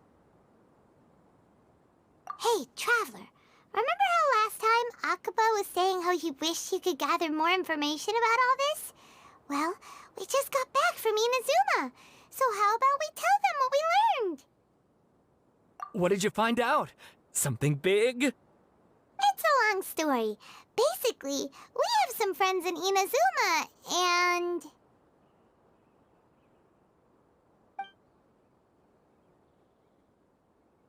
Wow, so many new details.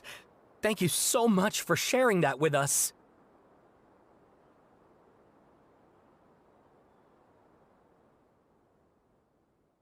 Well, well, so it all comes down to one man's desire for revenge. Huh. You heard this from a member of the Amanoma clan, you say? Then I guess it must be true.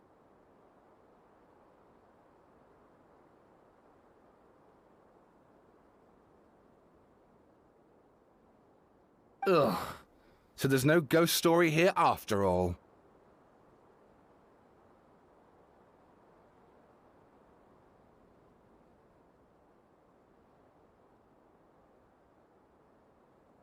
This new information actually lends further credence to my hypothesis. Evidently, swordsmiths were seen as having an incredibly prestigious role in society those days, to the extent that harming them was conceived of, at least by the perpetrator, as a way of exacting revenge against those in power. Yes, okay, point taken, you were right. But that doesn't mean I can't carry on with my novel. And they're back at it. These guys are really into this.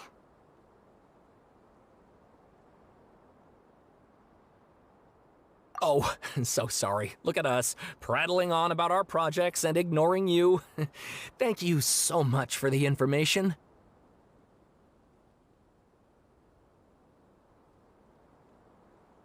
You're welcome. See ya.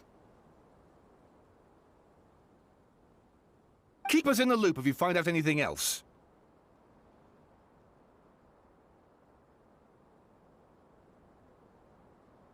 Will do.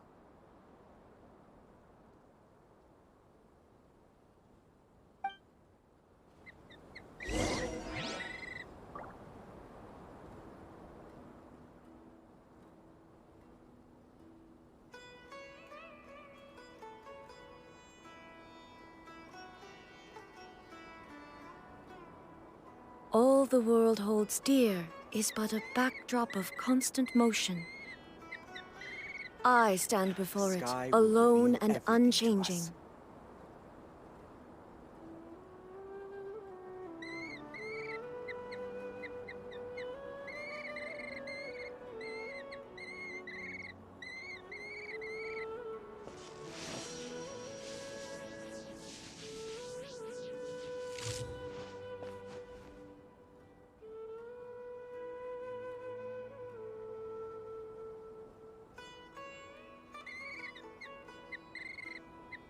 The sky will reveal everything to us.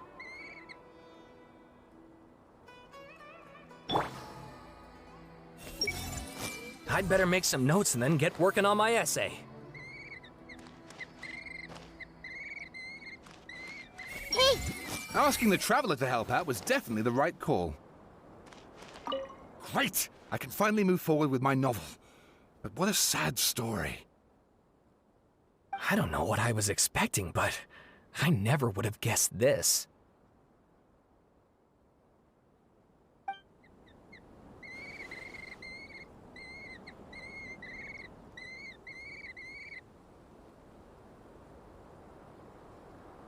The sky will reveal everything to us.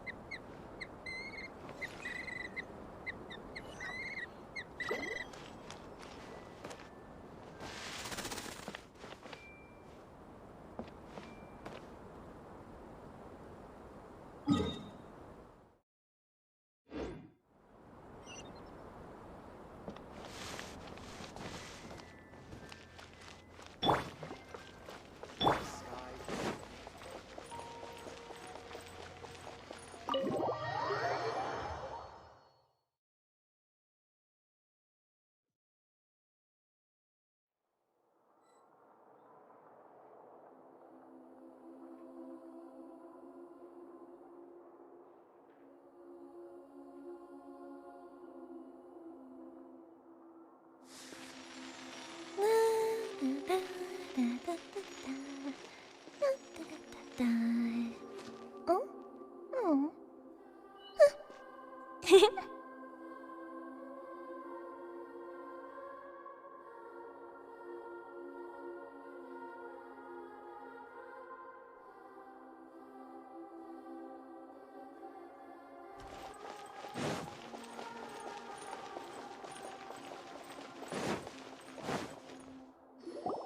Nahida, we're here! Traveler, Paimon, how have you been? Ugh, where to start? Paimon hasn't had a moment's rest this whole time. That night, we ended up chatting and chatting until suddenly the sun was up. And then she decided she wanted to go to Inazuma.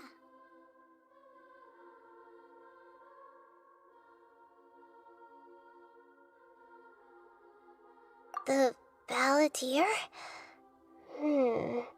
It sounds like some kind of code name.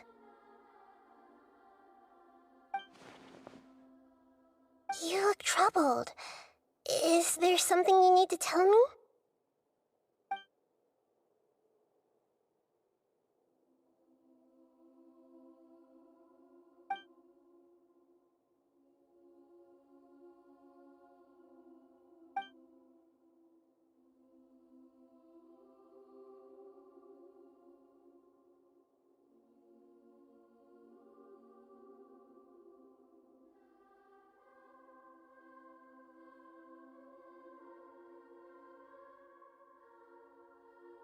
Traveler? Hey, what's wrong? You look so upset.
That's quite a story. So, this puppet known as the Balladeer erased himself from Irminsul, hoping that he could change the past. But how was he even able to do that? As the Traveler said, he very nearly became Sumeru's deity. Admittedly, I remember it a little differently. I don't recall finding anyone inside the machine after we defeated it. Nevertheless, it does make sense. If someone were to successfully erase themselves from Irminsul, the world would change to reflect the new reality. So, you believe this person really existed, and we just don't remember him because... well, because he literally changed the world? Yes. Theoretically speaking, it is possible to do this. But I'm struggling to imagine the kind of person who would dare go through with it.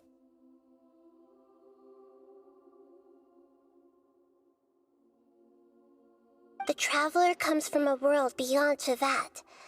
That's why there's no information about her in Irminsul, and it also explains why any changes to Irminsul wouldn't affect her.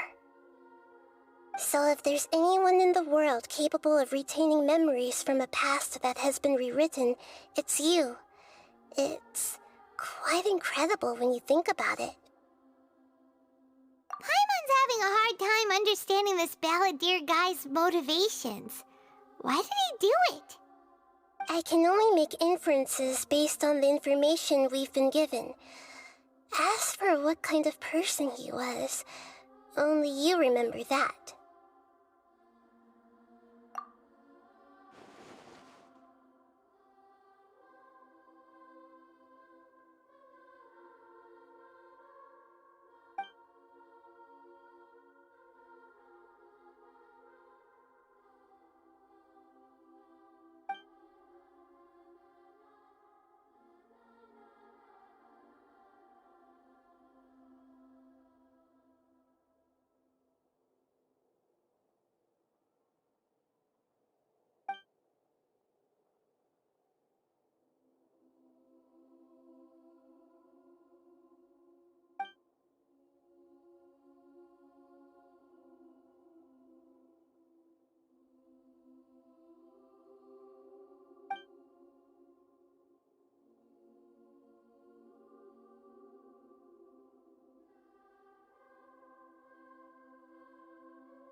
Something else worrying you?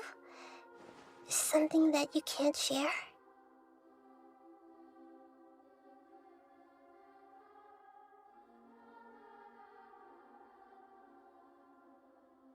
It couldn't change the fate of the ones who had died, right?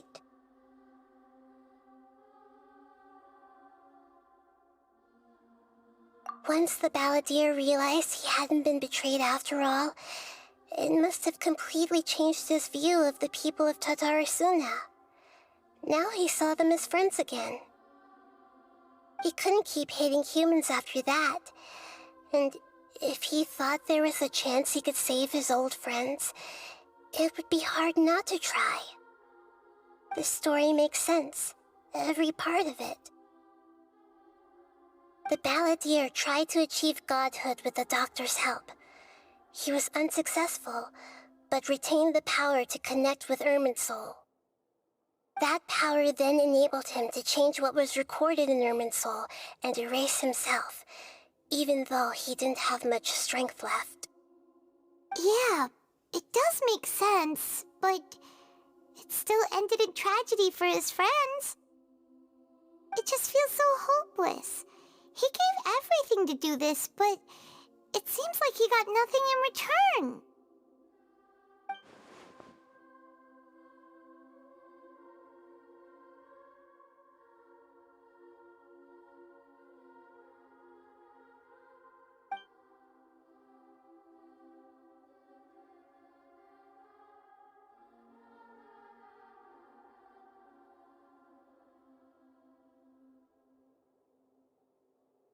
Please wait a moment. I want to check something.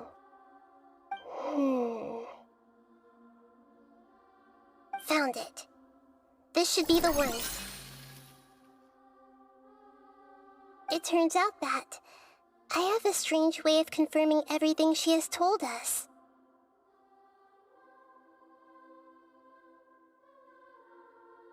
What is it? A record from a personal collection. It was tucked away in a corner.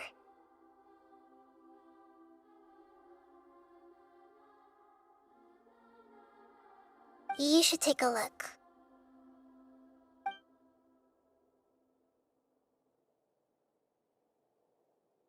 Is this a fairy tale? Who wrote it? I authored this record myself. Huh? You wrote a fairy tale that somehow has something to do with the balladeer? When combined with the traveler's narrative, it's clear that this story is an allegory. Everything in it is a symbol for something else. Hold on. So this record survived from the past? Yes. Any information about the balladeer or the kabuki mono in other records will have been changed. But I wrote this story in a way that means it was left intact. Changing the information in Irminsul changes to that. But Irminsul can't change information that was well hidden in advance. I guess I must have written this story as a backup before the balladeer entered Irminsul. That's incredible! What a great idea! And sending the traveler into Irminsul with the balladeer must have been a further precaution. I knew she'd remember everything. This story is abstract enough that it still resonates with the present information recorded in Irminsul. But if we connect all the different pieces together, the true story that emerges is the one she told us. The now erased life of the balladeer.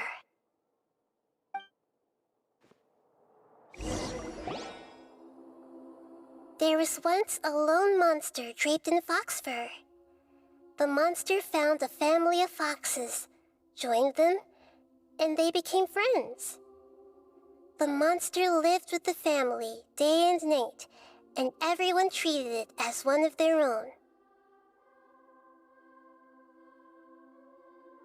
Once in a while, the monster would take off its fox fur at night, and lament to itself as it gazed at its reflection in the water. I am a monstrosity, yet they are too foolish to see it. I pity them.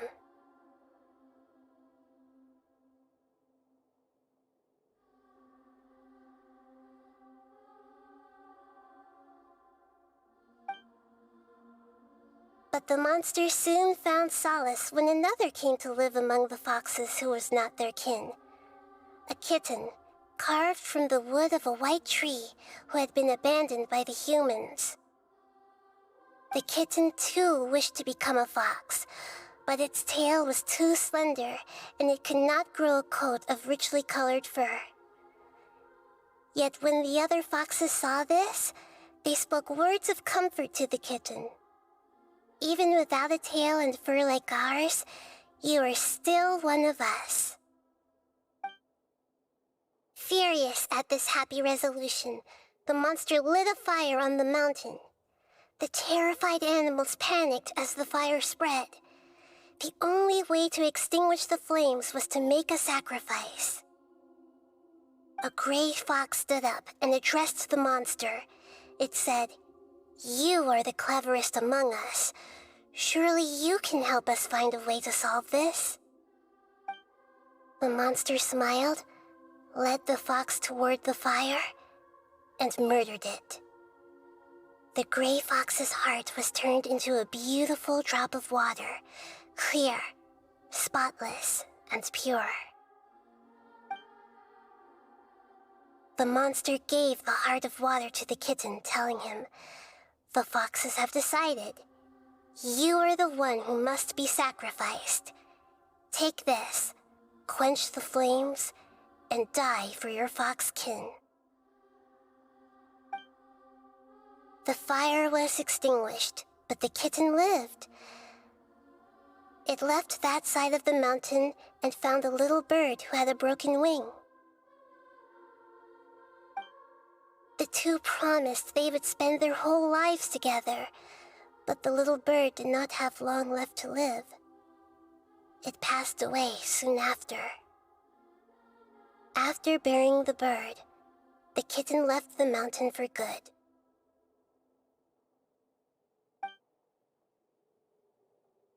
Never again would it cherish a single creature, nor a single blade of grass that stood on that mountain.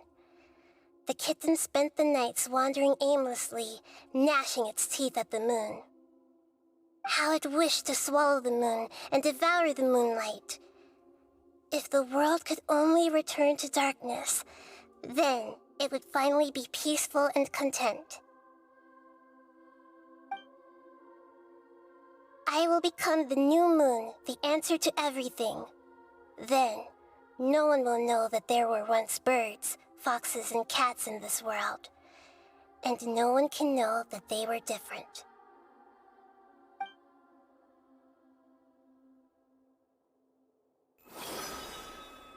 We solved it!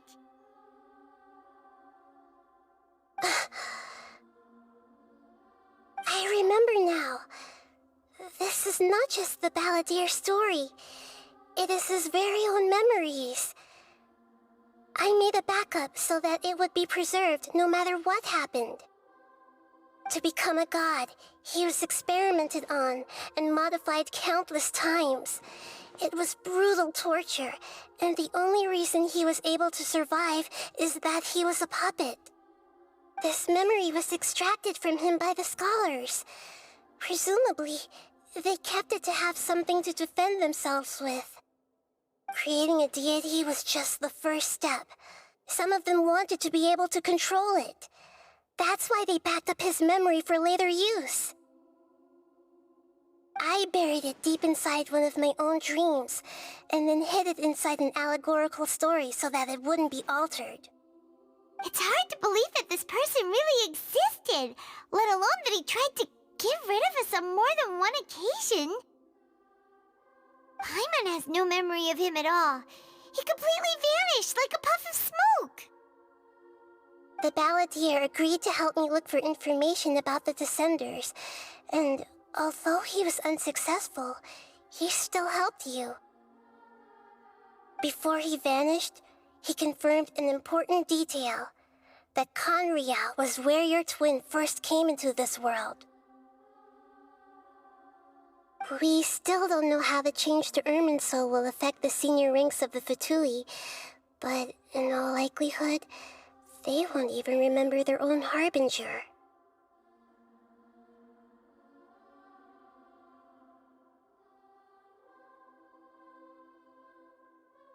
It sounds like Paimon wouldn't like this guy a whole lot if he was still around.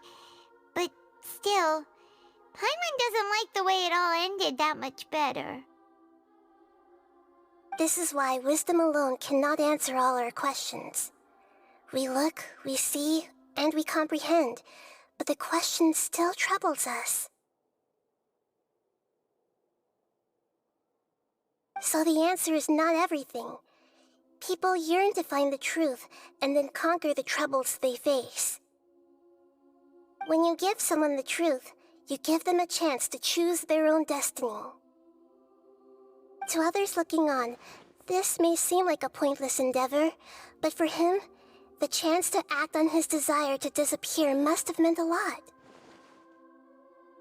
Never forget that even when we walk beneath dark clouds along a road filled with suffering, the light of wisdom is always there, guiding us toward a better destination.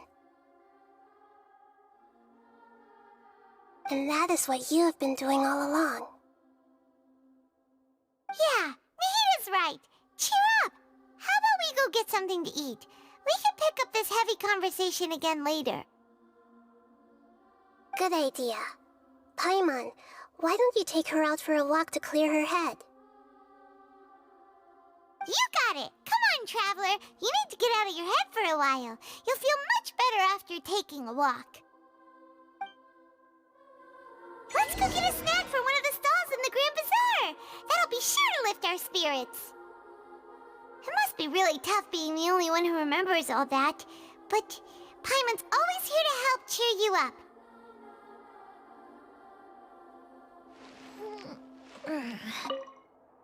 There's a few things I'd like to look into.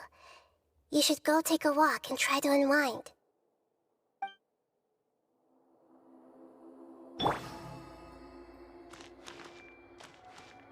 Everyone hold hands!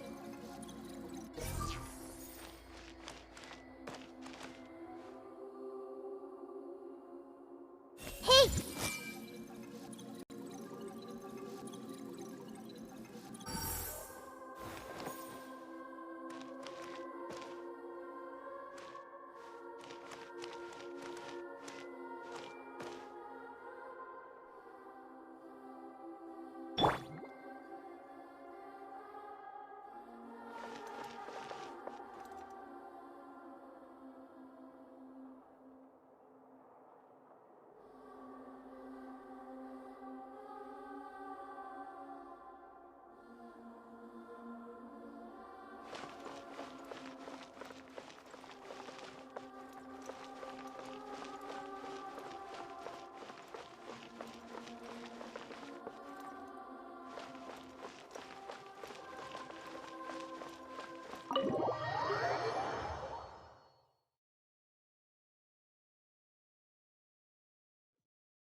Just what will we come across this time?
What should we eat first?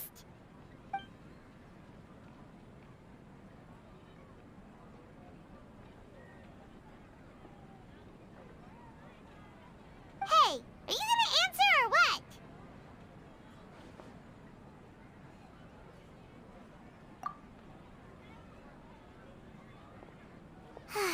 Alright, whatever you want. Well, Paimon will be right here when you figured stuff out. Then we can get something to eat.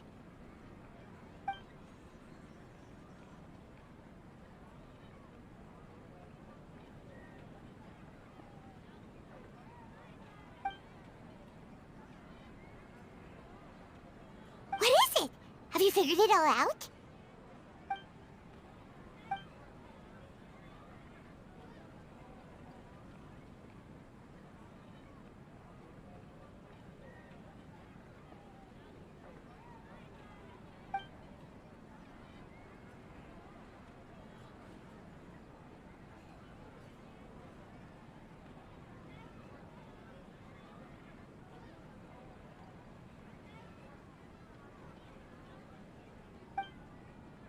Why'd you jump up all of a sudden?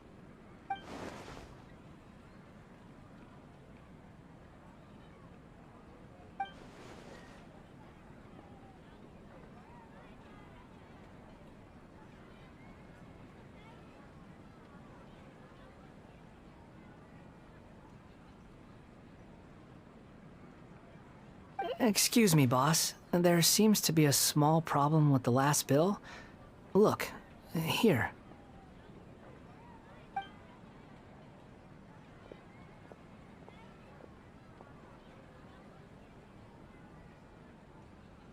Hey! Hey, wait! Hmm? You mean me? No, not you. That kid. Didn't you see? Little rascal grabbed my last 2 fresh Sunsettias and ran off. Look, if you're gonna help out here, you can't keep spacing out, okay? What is it? Work's too boring for you? Or has the big city got too many distractions? I wasn't paying close enough attention. Sorry, boss. I think you're right. Maybe it's the city. It's so exciting. It can be hard to focus. Who's that guy? You know him or something? He's who? You're a strange one, kiddo. You say you don't want any money for helping out here, and then when I actually give you some work to do, you keep letting yourself get distracted. I don't want to take advantage, so I'm happy to pay you what I'd pay anyone else. But if you keep acting like this, pretty soon I won't be able to afford to. No, please. I mean it. You don't need to pay me anything. I'm just so thankful you agreed to take on an outsider like me.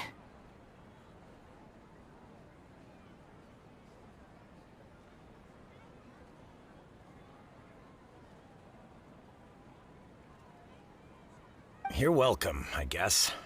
But I got bigger things to worry about. Look, we're all out of Sunsettias, and I promised the lady down the street I'd deliver a fruit bowl this evening. Leave it to me. I'll find some more. Just a moment. I'll be right back. Stop. I'm gonna level with you, kiddo. I've never met a worker who said they didn't want a wage before. And at first, I got greedy. Couldn't believe my luck. But I figured you'd start asking for something in return eventually. You don't want money. You don't take days off. And in your free time, all I see you do is wander around, taking in the sights. Are you a drifter or something? That's right, I am. We can talk more about that later.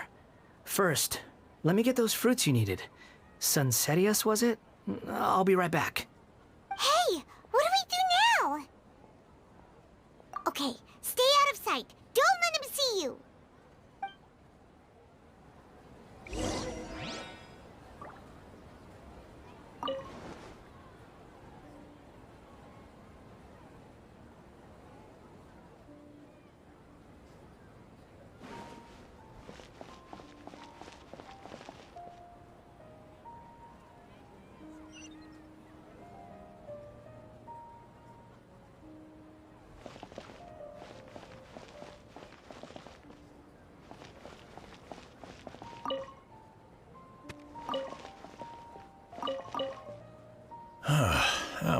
good batch of Sincetias, too.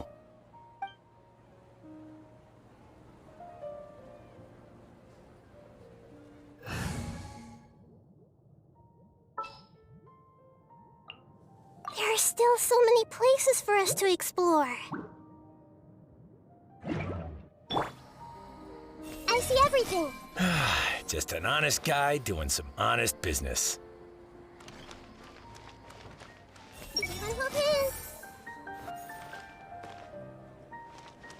This just came out of nowhere. What'll happen next?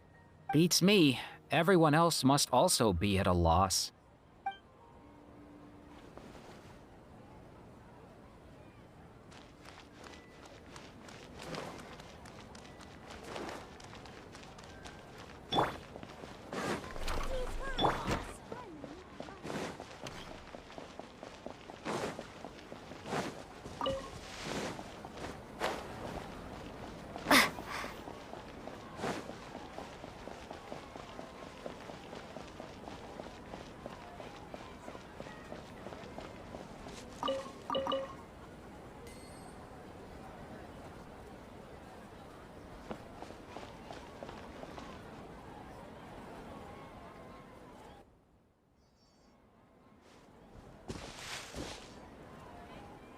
Yeah, this'll do. Even though you say he's the balladeer, what are we planning on doing? Stealing his Sincetias? Isn't that a bit too cruel? Oh, alright. This should be enough. Guess I should wash them before I take them back. Huh? You two over there. Is there something I can help you with? He spotted us! You've been following me all the way from the city. I'd have to be blind not to notice. Have we met before? No, we haven't met. But you know me? I have no recollection. Are you absolutely sure? Sorry, but I just can't take your word for it.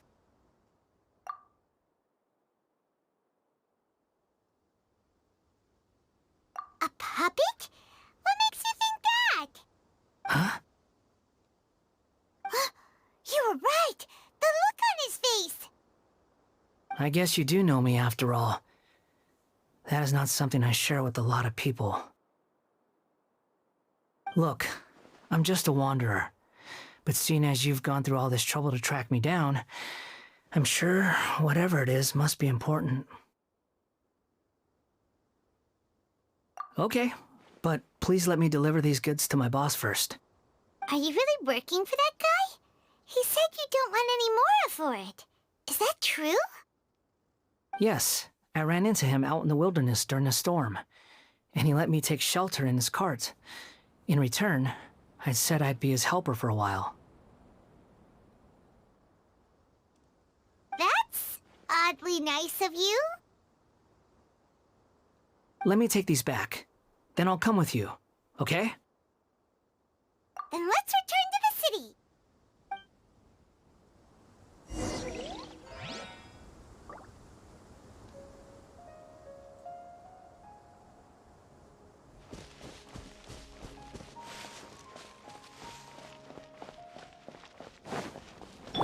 I see everything. How does the Anahitian blessing actually work?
everyone hold it? I want to watch Nilu dance.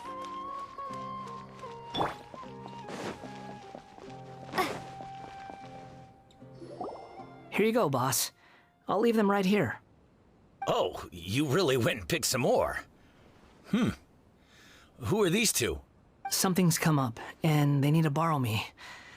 Sorry, boss. I'm afraid I'll be away from the stall for a while. I was just about to pay you anyway. Go wherever you want, kid. Don't waste your time here. What? I get it, okay? You just wanted to help me out, to thank me for giving you shelter from the rain that day. Even then, I don't understand why you're so adamant that you don't want any pay for it. But look, it was pouring down, and there you were, sauntering along without a care in the world, like you had nowhere to be and didn't even care that it was raining. Imagine you were me for a second. It's a little weird, right? Why is this guy traveling during a rainstorm if he's not trying to get somewhere? And why is he taking a shortcut through the open country if he's not even in a hurry? But anyway, taking you in didn't put me out even slightly. You don't owe me a thing for it. Certainly not all this. Your time is valuable. You know, you should go live your life. But I don't...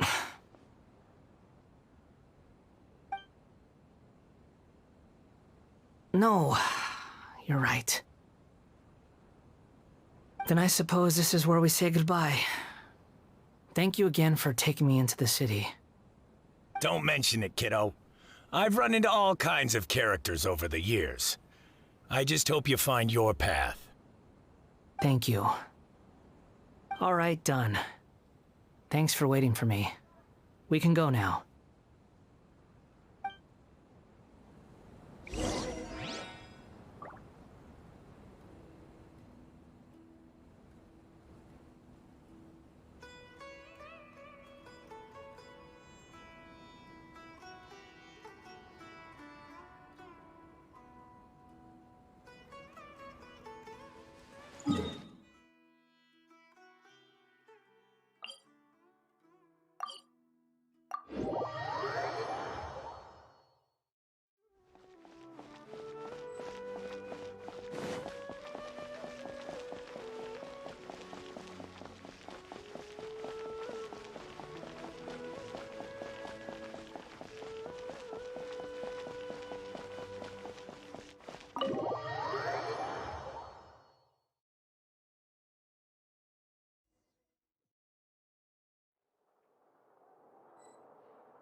What's wrong?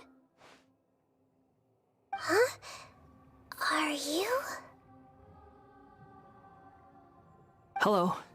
I do apologize for the sudden intrusion. We found this guy in the street, but he doesn't seem to remember anything. So, yeah, quite an eventful walk.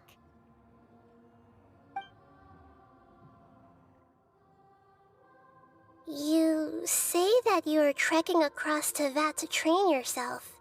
Many other Inazumans who describe themselves in this way call themselves Shugenja. Why do you refer to yourself as a wanderer?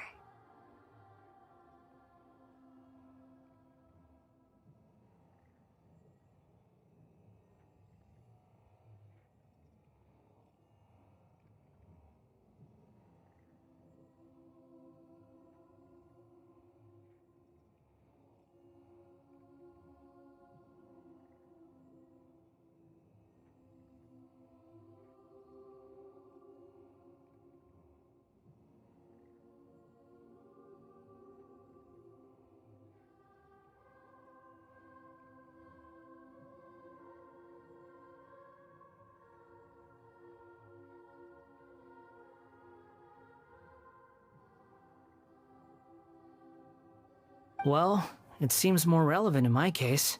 To me, it sounds like a plant with no roots.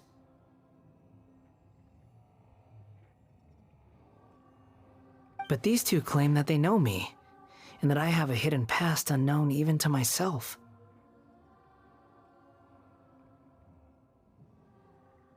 I wouldn't call it the past, but rather... this is a difficult one to explain. I don't like to rely on using terms like this often, but in your case, it seems that it ought to be called, previous incarnation. Oh, like a past life or something? Yes, something far more distant than the past. So far away that you cannot perceive it. Okay, I have to ask. What was I like in my previous incarnation?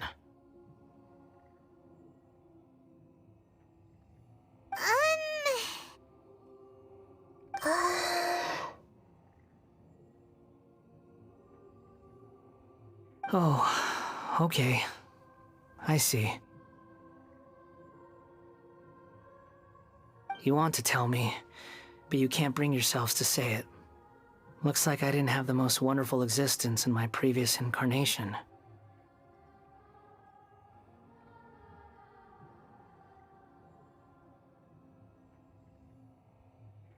If it's that difficult to talk about, I have no doubt it will be just as difficult to hear.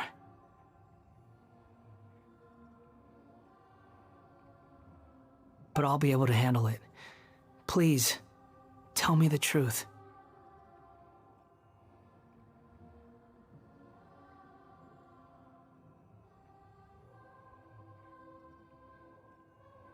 Is truth something you care a lot about?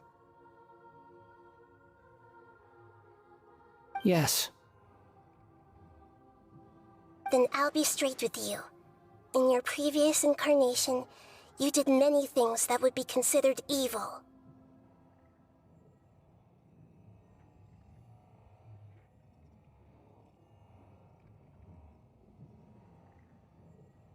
You nearly died because of what other people did, and many died because of you. As a non-human being, you hated gods and humans alike. You drifted from place to place, never able to settle, even where you found status and identity. You adamantly believed that you were missing a heart.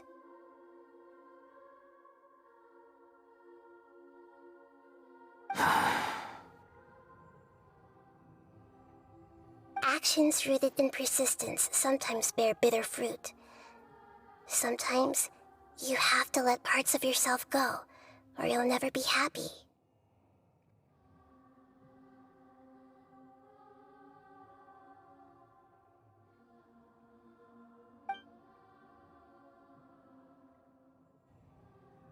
I gave everything I had, but it barely changed history at all.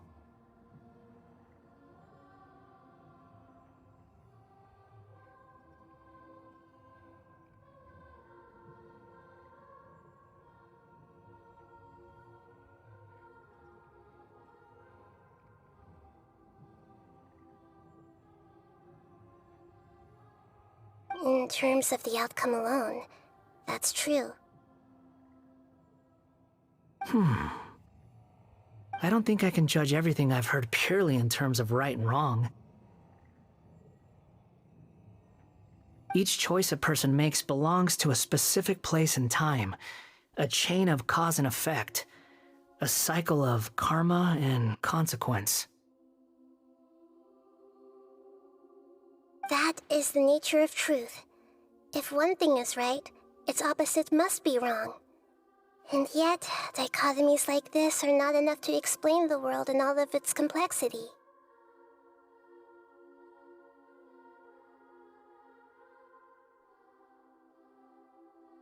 It seems like my previous incarnation wasn't the most likable individual.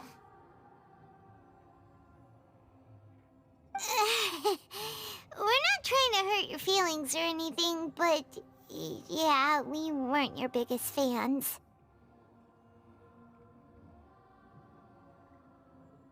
If we were enemies, why are you trying to help me find the truth?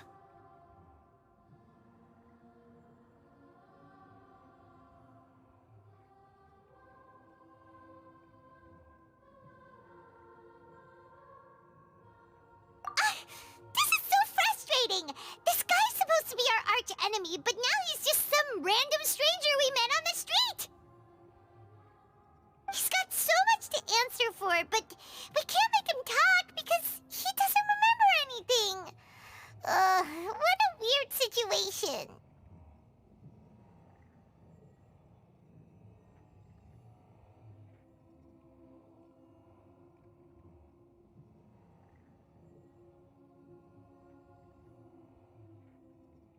Lesser Lord Kusanali, as the God of Wisdom, I trust that everything you told me must be true. Yes, it's all true. I can even show you the memories themselves, if you're willing. Please, I want to see them for myself. I want to experience my own transgressions. Even though it will cause your present self great mental anguish? I'm just a puppet, with no heart and no name.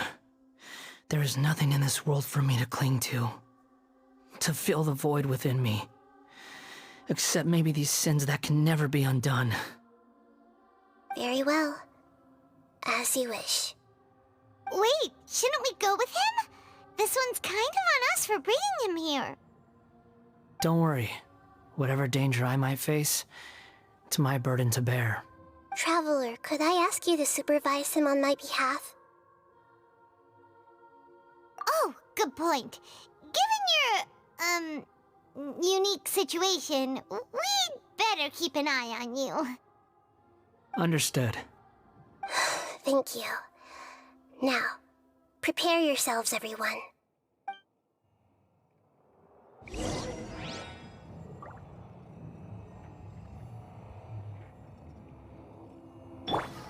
I see everything! Time to face the music. No matter what lies ahead, I'll face it. Whatever it takes. I'm just sorry that you have to join me for the whole thing.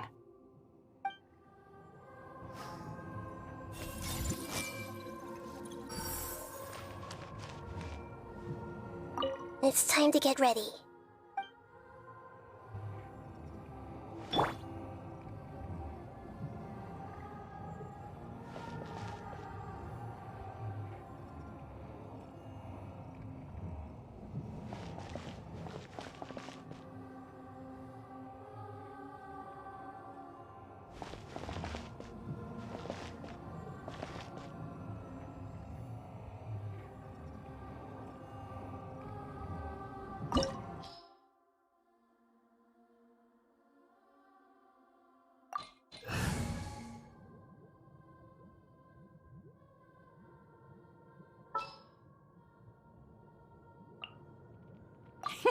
Let's go out and play!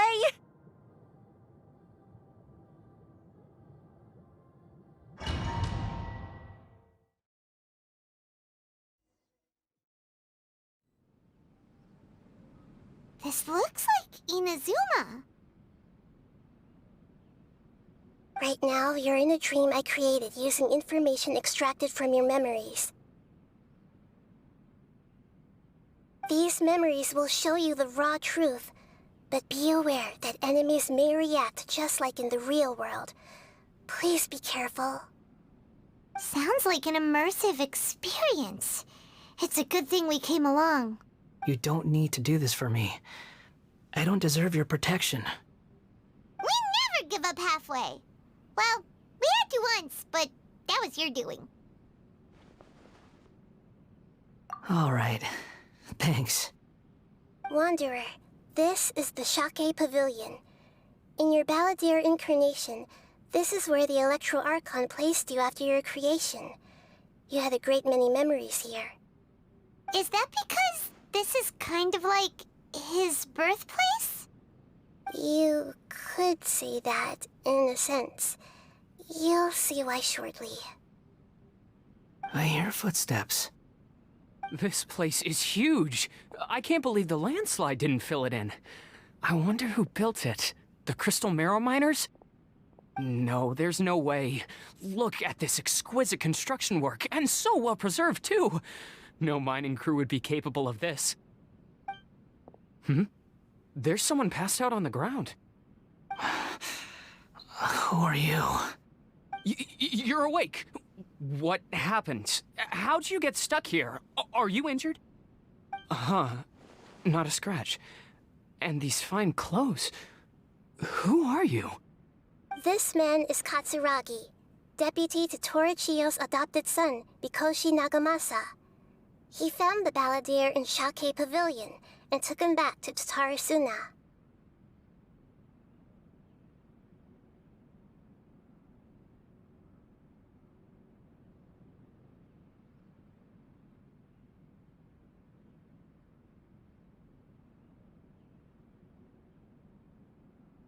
And the rest is history.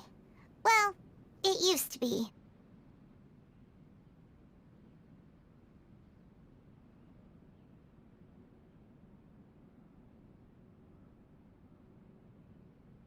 In the original version of events, Katsuragi was ultimately killed by Nagamasa.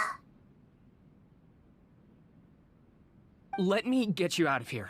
Our people are nearby. Hang in there. During the Tatarasuna incident, Niwa was murdered by the doctor disguised as a mechanic. The balladeer, then known as the Kabukimono, disappeared not long after. As the second-in-command at Tatarasuna, responsibility for what had happened fell to Mikoshi Nagamasa. But Katsuragi had sworn lifelong loyalty to Nagamasa after the latter had once saved his life. At Katsuragi's insistence, Nagamasa killed him to put an end to the Tatarasuna incident.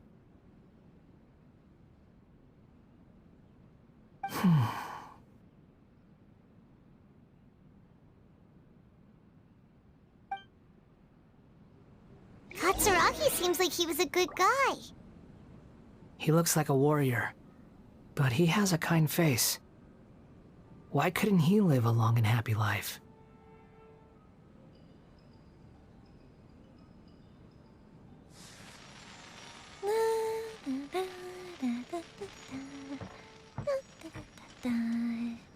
Oh? Oh.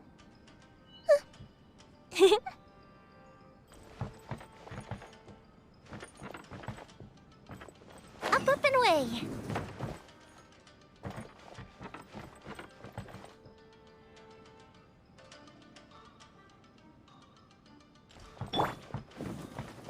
Illusion shattered! Nagamasa, I found this young guy in a cave sealed off by a landslide. He doesn't remember his name. Well, we need to call you something.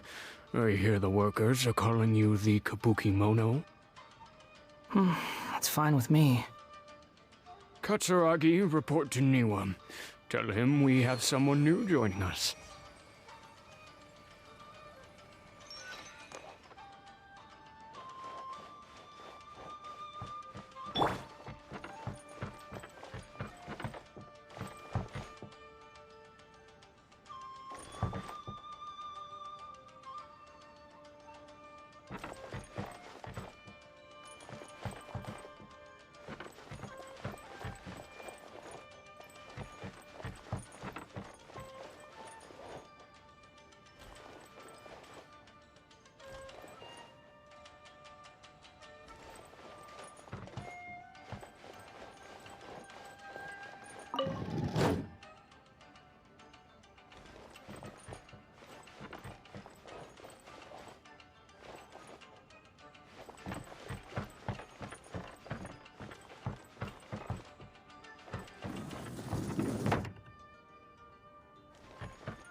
down!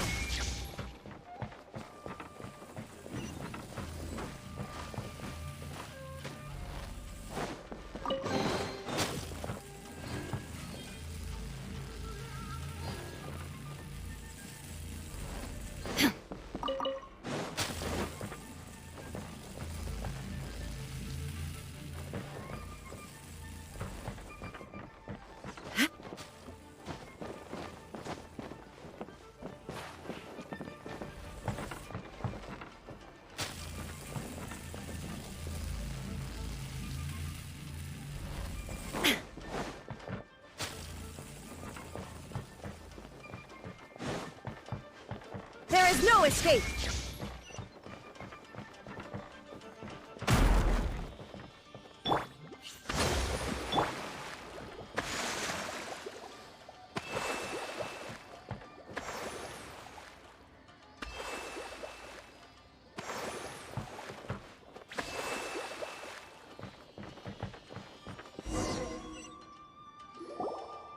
Huh? What are we doing back here? Whoa, this is where you were born? It's pretty, but there's nobody here. I was abandoned, like you. I lived here for a while at first, but there's nothing for us here. We can't stay. Okay. I heard my mom and dad used to make swords, but the factory manager died, and then my dad got sick.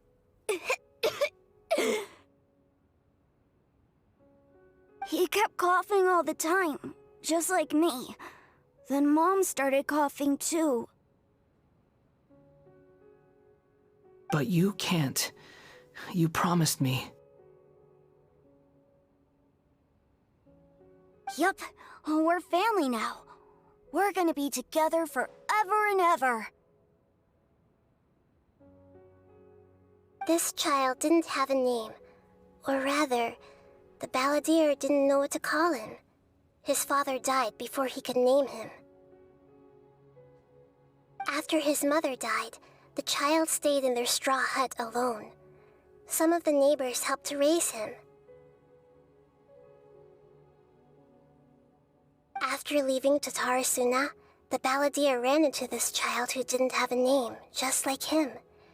They made a promise to live together. What happened to the child then? He died from his illness while he was still very young. The balladeer came home one day and found that he had stopped breathing.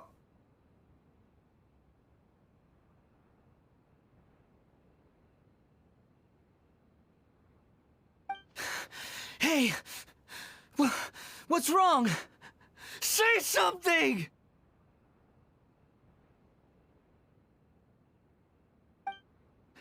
You promised me we could be family!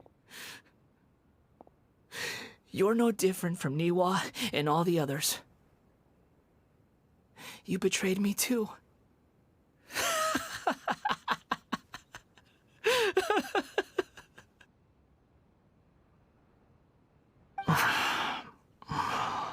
The voices have gone. It looks like the memory ends here. Let's keep going.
The world remains constant over the centuries, but human life is like the dew at dawn, or a bubble rising through water. Transitory.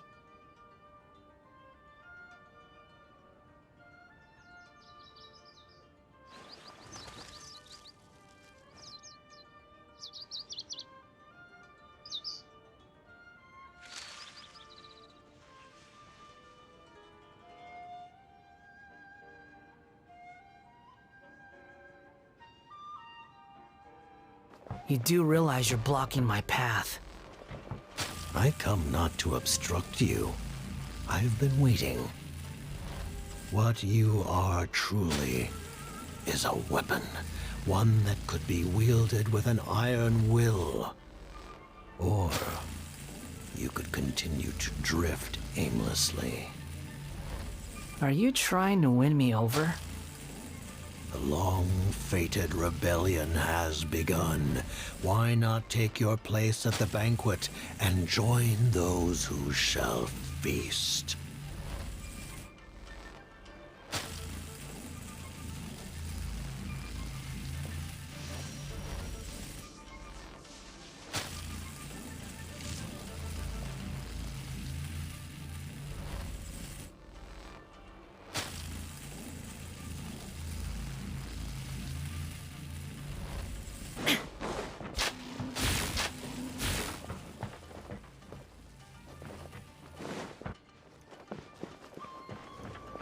Illusion shattered!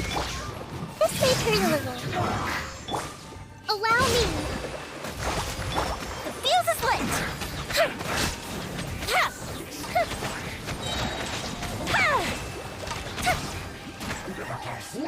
There is no escape!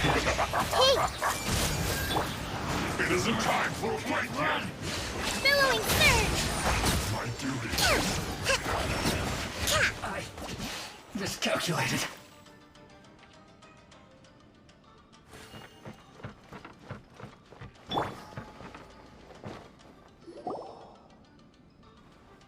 This place is dark. Paimon knows this place. It's the Delusion Factory in Inazuma. In the original version of events, the Traveler once encountered the Balladeer here. Such a creepy atmosphere. And so familiar.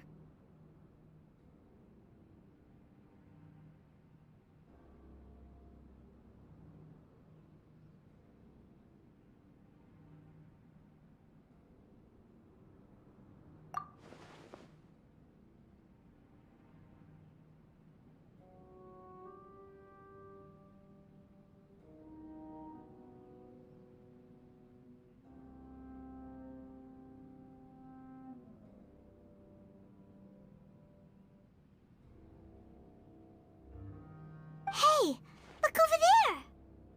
Well, well, my fair lady. Is this rundown factory and these incompetent fools all for me? Wow. You shouldn't have. Huh. What do you have to gain from belittling your subordinates? You might not want to admit it, but you are a part of this plan. Perhaps you find fighting in the Abyss to be a more meaningful use of your time? Oh, but of course, even this pales in comparison to being experimented on by the Doctor.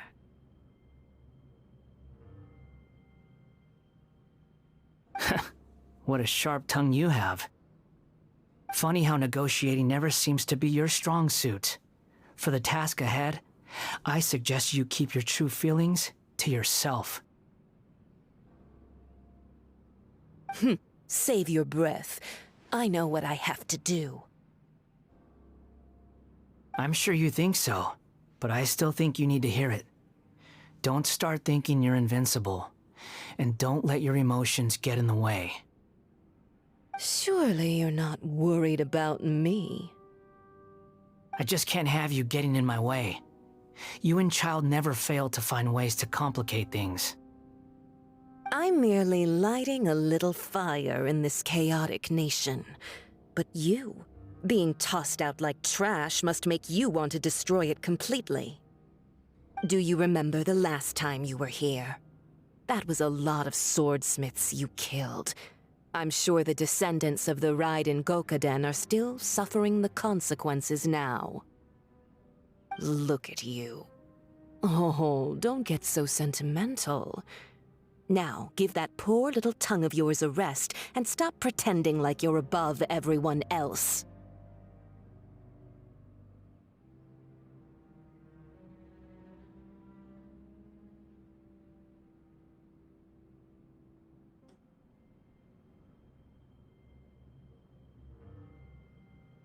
Bye then. See you at the victory feast.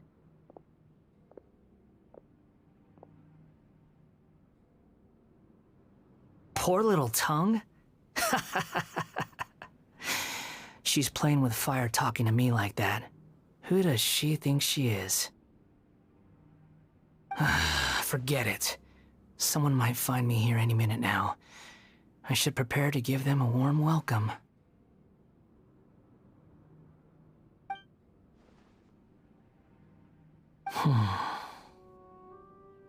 The plot does not end here.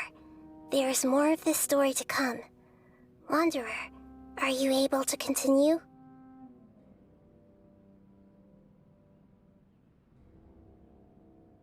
Yes.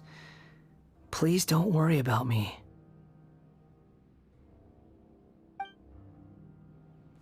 Why are you staring at me in silence? Can't you think of a nicer way to express yourself? I'm under no obligation to be nice to you.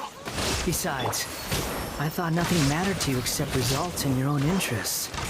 Isn't that right, witch? Muddle-headed puppet. You're only number 6 because you can take more abuse than other humans. Do you really count that as an asset? You're about as much fun to be around as a raging inferno. But before we murder each other, it'd be best if we finish our duties.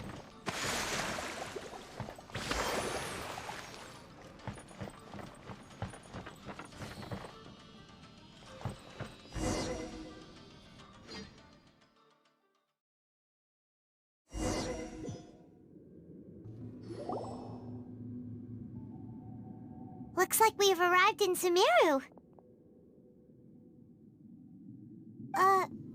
Is that? Considering that Amorta's sage, Nafis, refused to join this project, I'll take part in the experiment in his place. Welcome. I look forward to a fruitful collaboration. When do we start? You seem impatient. You should know that becoming a god is far from a trivial affair. The biological transformation is a lengthy process. As such, I too would recommend that we commence as soon as possible. In the event that a successful connection is established, his body will become permanently bound to the machine, and he will be unable to move independently of it. Nothing worse than what I've been through before then, Doctor. You were the most resilient test subject I ever came across. Thanks to you, I was able to garner a great deal of information. Alas, after that, you were under orders to remain in the Abyss. We barely saw each other, and it became difficult to further refine the knowledge I had gained. That was gracefully worded. Ever wonder what they think if they knew that nothing matters to you, apart from your crazy experiments? I suggest you speak to me in a more respectful tone, Scaramouche. The mere fact of your utility does not make you indestructible. The doctor again? That was uncomfortable to watch. That person gives off a very sinister energy.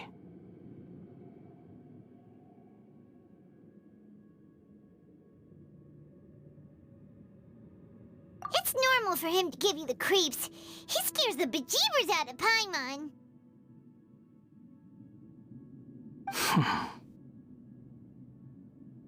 Let's move on.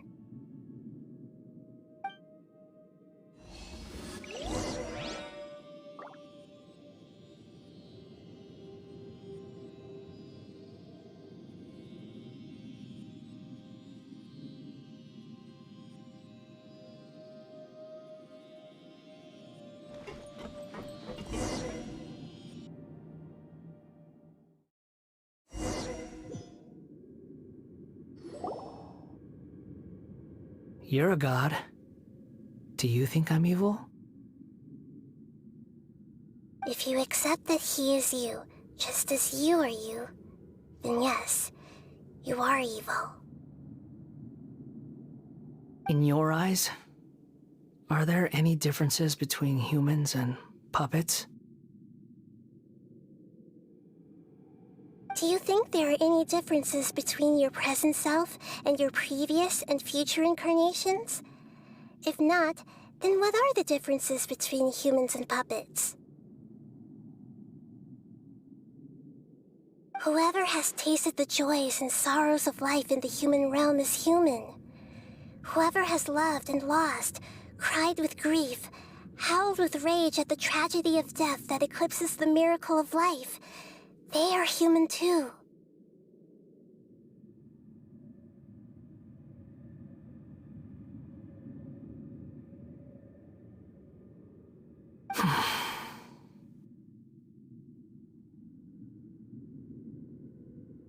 I've seen enough of my past. If possible, I'd like to reclaim the sins that are mine to bear. No matter the consequences, I won't run from blame or punishment. Whatever I am due, let it come to pass.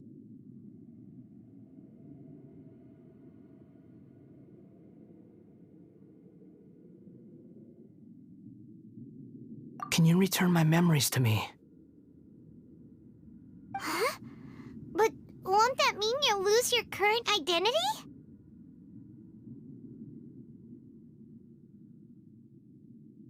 I've always believed that human lives follow a set of rules, with each person being a collection of past experiences. As a puppet living in a human world, my life is subject to the same rules.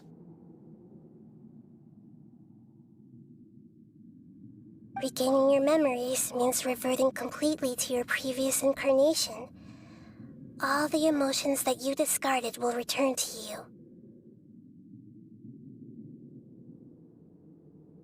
Are you sure you want to do this?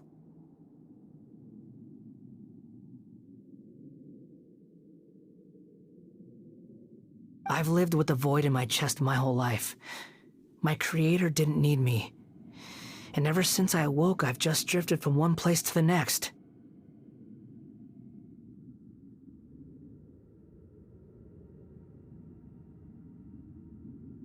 But then I met you, and I finally realized that reclaiming my missing sins might be my one opportunity to become my true self.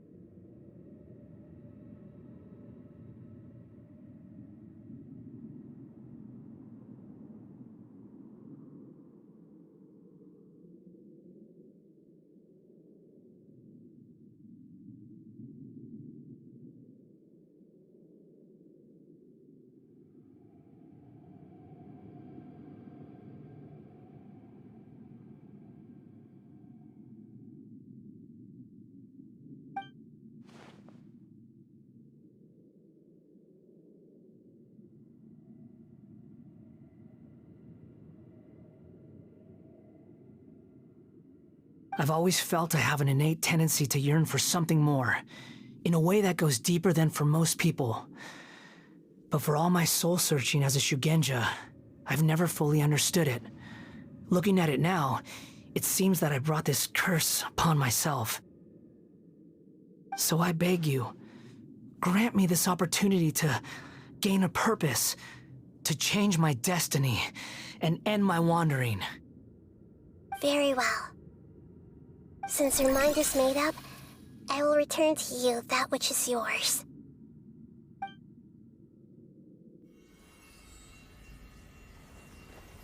You have made your decision.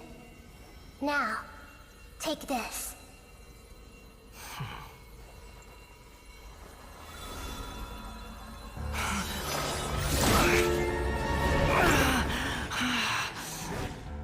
Set him free? A puppet? What's he doing here? You're a human as far as I'm concerned. Everyone's here. Wonderful. What a fine blade. Nagamasa will be thrilled. This is my...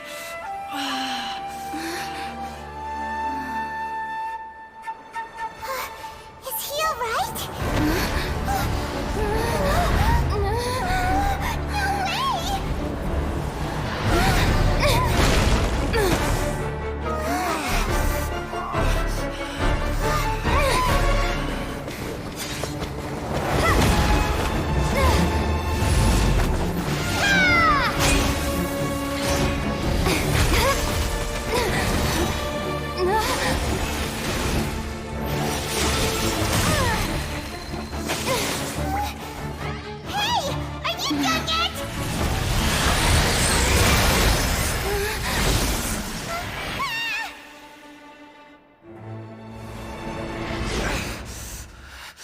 All worthless dross will be purged. That's why this won't be the end.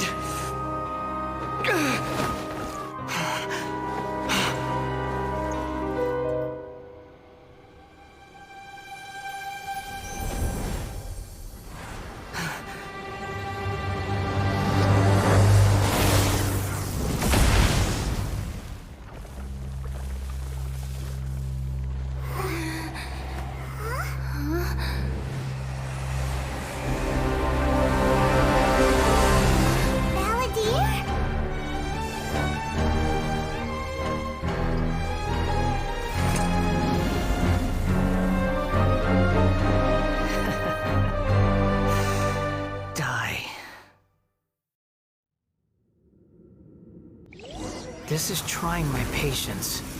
Have you got all your memories out now? Have you got any more stupid questions? Insignificant past! How amusing. Quit following me.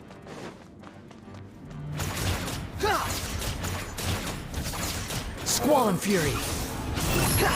Churn!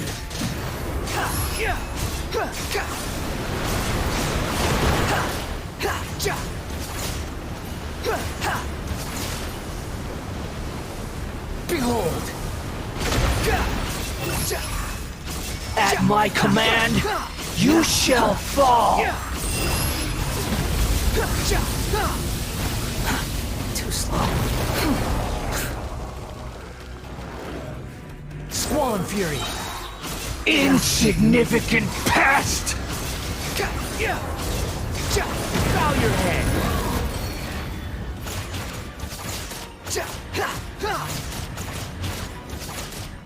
The wind rises. My endless cycle begins!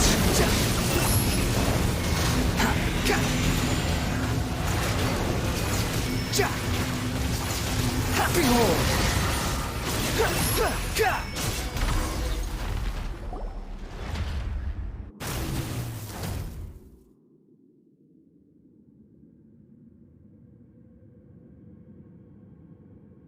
Imbecile!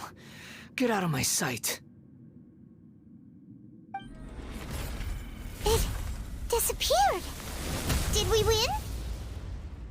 What did you expect? I'd never lose to that. There's the tone of voice again. You're definitely back to your old self. Wait, but it was you inside that thing too! What have you got got to be smug about? Sorry. I'm harsh on myself and everyone else. Just the way I am.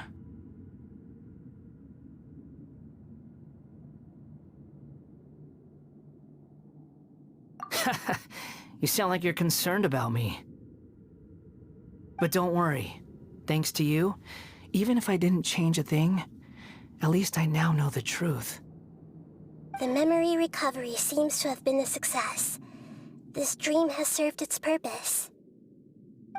Come on. Let's continue this outside.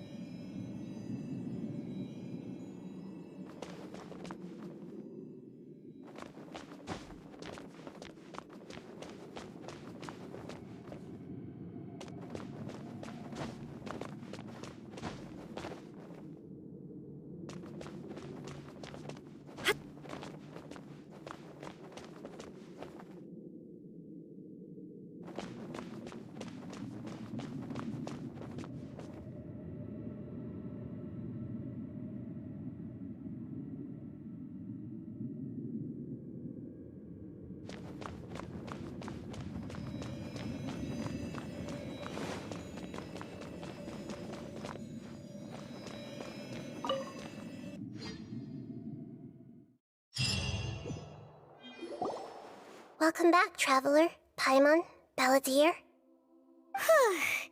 feels like we just went on a really long journey. Paimon's exhausted. You don't like being addressed by that name? It's fine. But I was just thinking, I should probably change it. After learning about everything the doctor did, there's no way I can carry on using a name connected to him. I'm not planning on returning to the Fatui, and they wouldn't take me back anyway. Recent events will have affected a lot of people, and they might not even remember who the Sixth is. So, you're quitting the Fatui for good?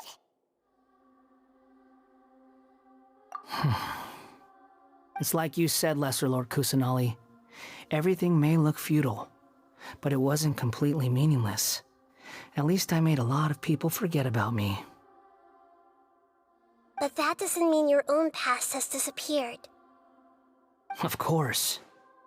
And your main goal, for which you gave up everything you had, you weren't able to achieve it. I hope you can see and understand that. Changing the world, changing the past, changing the fates of other people, these are not simple things to accomplish. What you were looking for is complete annihilation. But this is just a fantasy. Even if the Balladeer is removed from existence, the world will not heed your will. Indeed. How ridiculous. Do you regret doing all that when you've gotten so little in return? Even if I'm completely worthless, there's nothing in the world worth regretting. Lesser Lord Kusanali, you purposely left that information in Irminsul, didn't you? Yes, and I took pains to make sure that you'd acquire that information naturally. Why would you go to such lengths? You trying to win me over too? In all honesty, your past experiences have made you a useful asset to Sumeru and to me. Winning you over was indeed a part of my plan. But before that, I wanted to tell you the truth about your past. If all I wanted to do was use you, then I'd be no different from the doctor. Very clever. I guess you could say that's one of my virtues. Utility to others is what gives me worth. So if embracing my sins is what it takes to make me useful again, so be it. Oh right, I almost forgot. You're the good guys. You're into justice and all that. Sorry if I have a slightly different perspective on things, but I don't feel like I've been duped. The wisest leaders are fated to end up with the best helpers. I can live with that.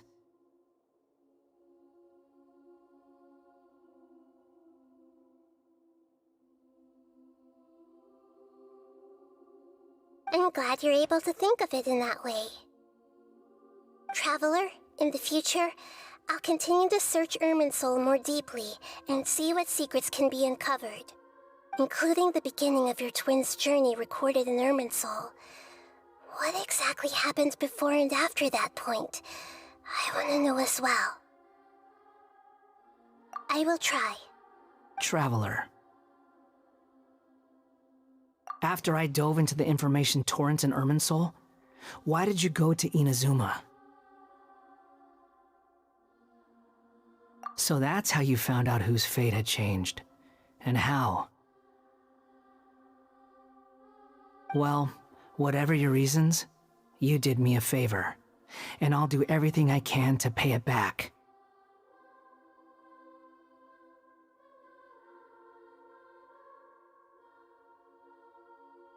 Borrowing and returning are the only real relationships between individuals.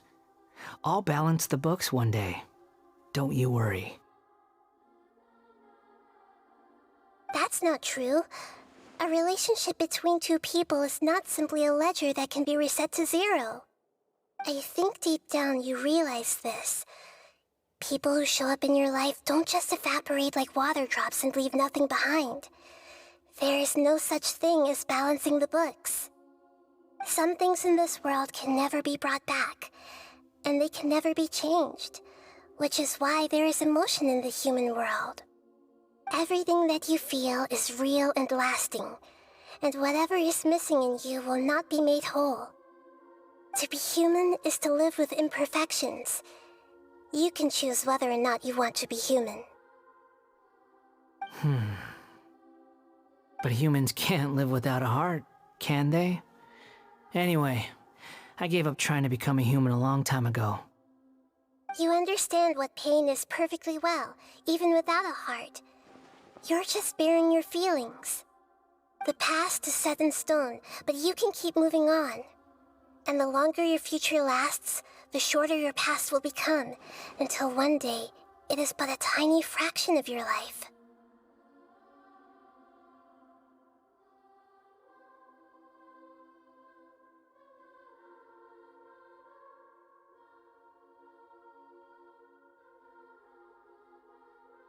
Sounds like you've got a future planned out for me. Everything's ended up being pretty darn complicated. Paimon doesn't even know where to start, but the most important thing now is that you need to follow Nahida. Otherwise, all our efforts will have been for nothing.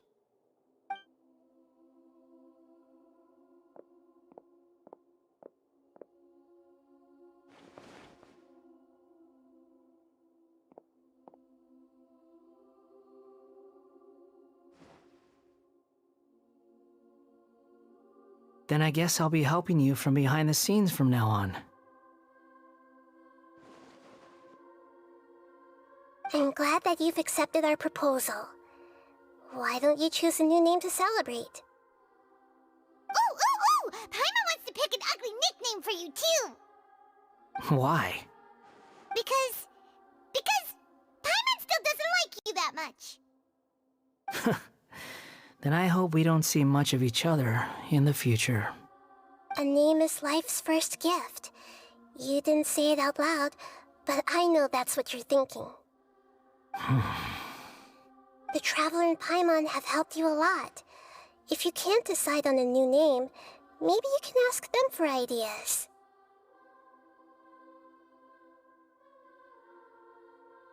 No! Paimon only does nicknames! If it's a serious name you're after, it's all yours.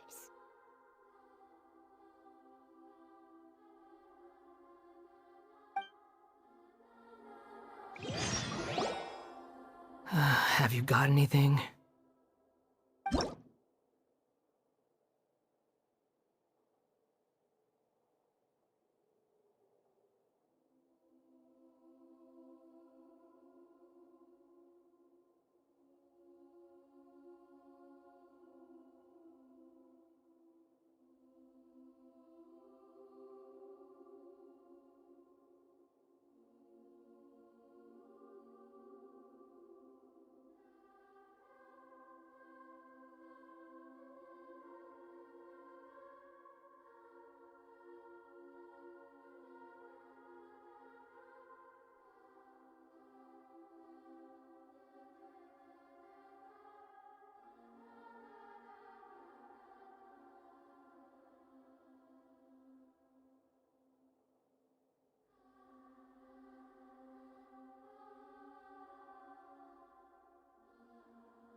Are you sure?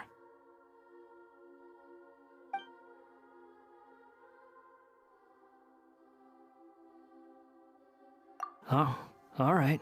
If you say so. There. Now you have a name of your own. What about a nickname? Are you done yet? Still thinking. Stop rushing me! Take your time. I don't need to see you again until you've thought of one. Everyone who manipulated me and made me suffer will have to pay the price. You mean the Fatui? The doctor, at least. Now that your stance has changed, I believe your future path will change accordingly. But it won't be immediate. You still need some time to compose yourself.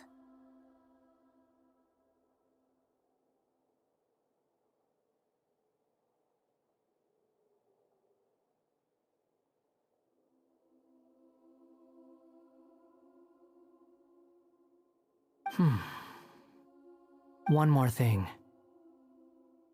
There are still some descendants of the Raiden Gokuden living in Inazuma. Some of them know.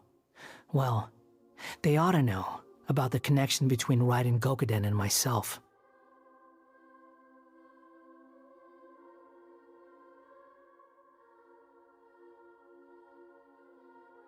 I don't plan to leave Sumeru for the time being.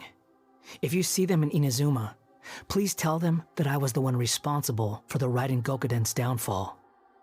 Even though the events have been erased from the world, they still deserve to know the truth. I see. That is up to you. Huh? But if we do that, then... It's fine. Let them stab their blades into my chest if they so desire. Maybe that's how it always should have been. You got the... What's that look for? Don't make that face. I know what I'm doing. That day will come. Alright, we're done here. Goodbye, wise deity. And you too.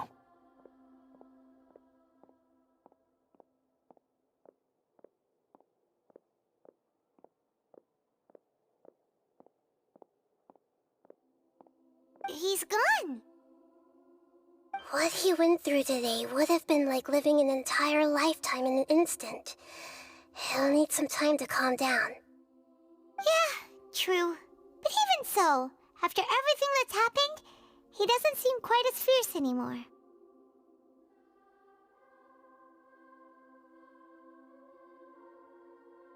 So we can finally go eat? Paimon is starving. Thank you both. I hope you will find somewhere nice to go and relax for a while.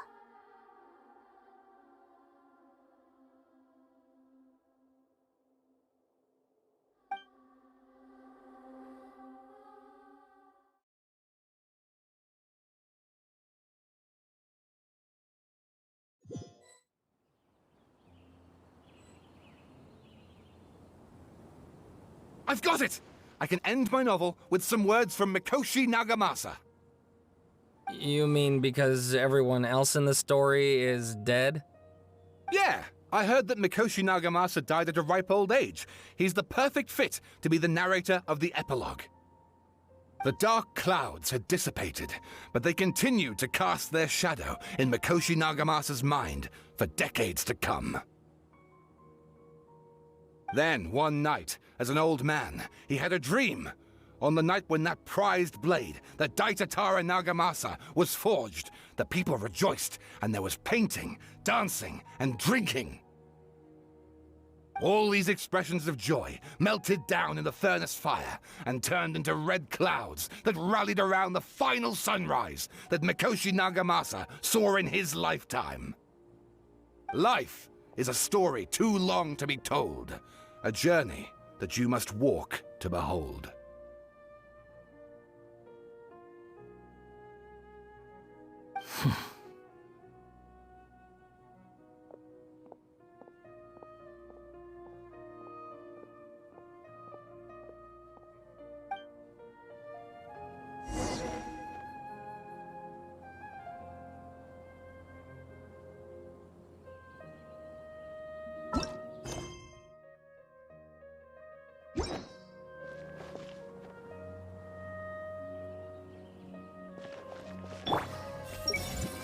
haven't seen Hamatra Sino for ages. Has he been playing cards this whole time? I see everything. I guess the sword that entered Mikoshi Nagamasa's memory in his final moments was called Daitatara Nagamasa instead of Katsuragi Kiri Nagamasa, because he still had fond memories of it. I feel like you've enlightened me. I can finally finish my essay. Akaba, thanks for inviting me to research together. Of course, Sawada. Your creativity has been indispensable to me. Without you, I'd have scratched my head bald by now.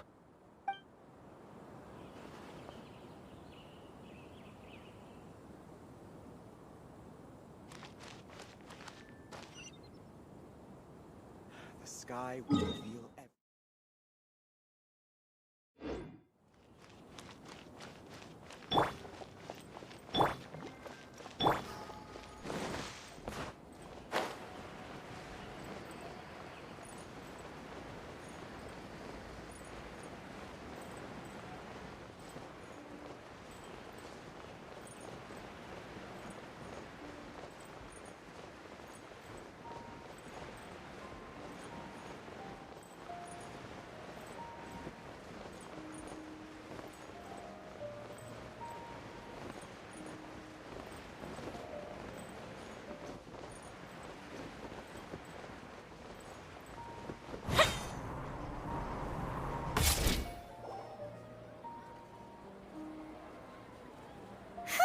It's about time we had a break. As soon as you stop, all the tiredness and hunger comes rushing back.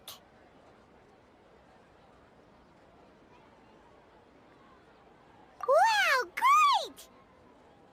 Huh? Look at the vase. Did someone break it while they were cleaning the room or something? Like, Paimon doesn't remember there being a cleaner.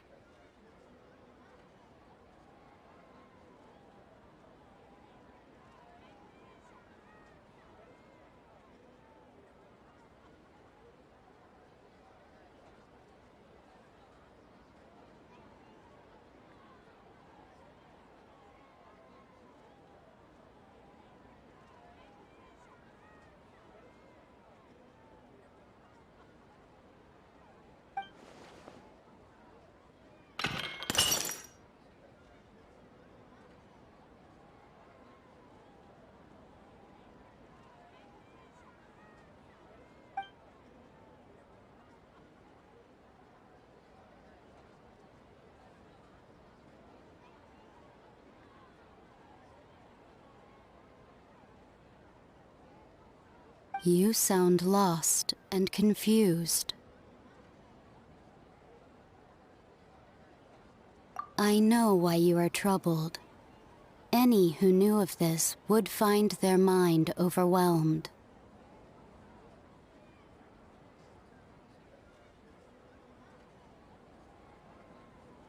Huh? Is there someone here talking to us? Unfortunately, the fate of Tevat cannot easily be changed. Perhaps a god may have a slim chance, but for anyone else, who can say? When a small animal runs into a tree trunk, though the tree may sway, it is not displaced. The same is true of fate. Like a vase that falls to the ground, whether it is broken by a cat or by a bird, the result is still a broken vase, is it not? Who are you? How do you know about all this? History does not change easily, but human hearts can. Believe your own eyes. Only that which you see is true. What is unseen is but an illusion.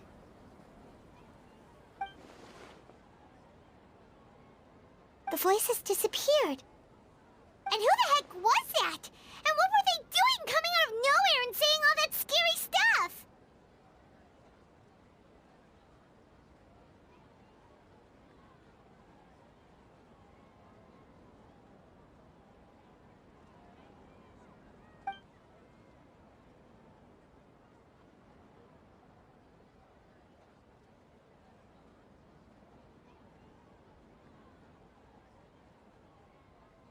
Anyway, that face is still lying there broken on the ground.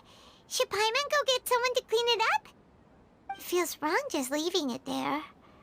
Just a moment. Paimon will be right back.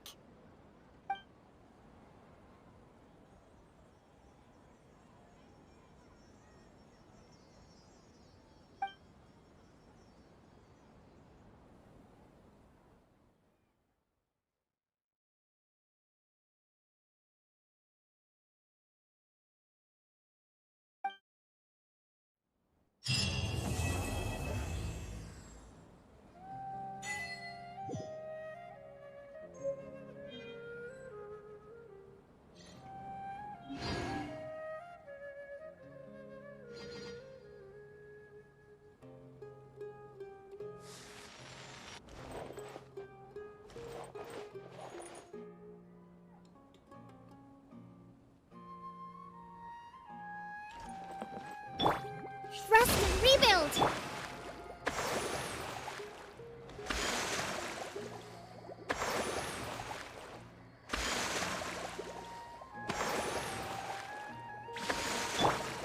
I see everything.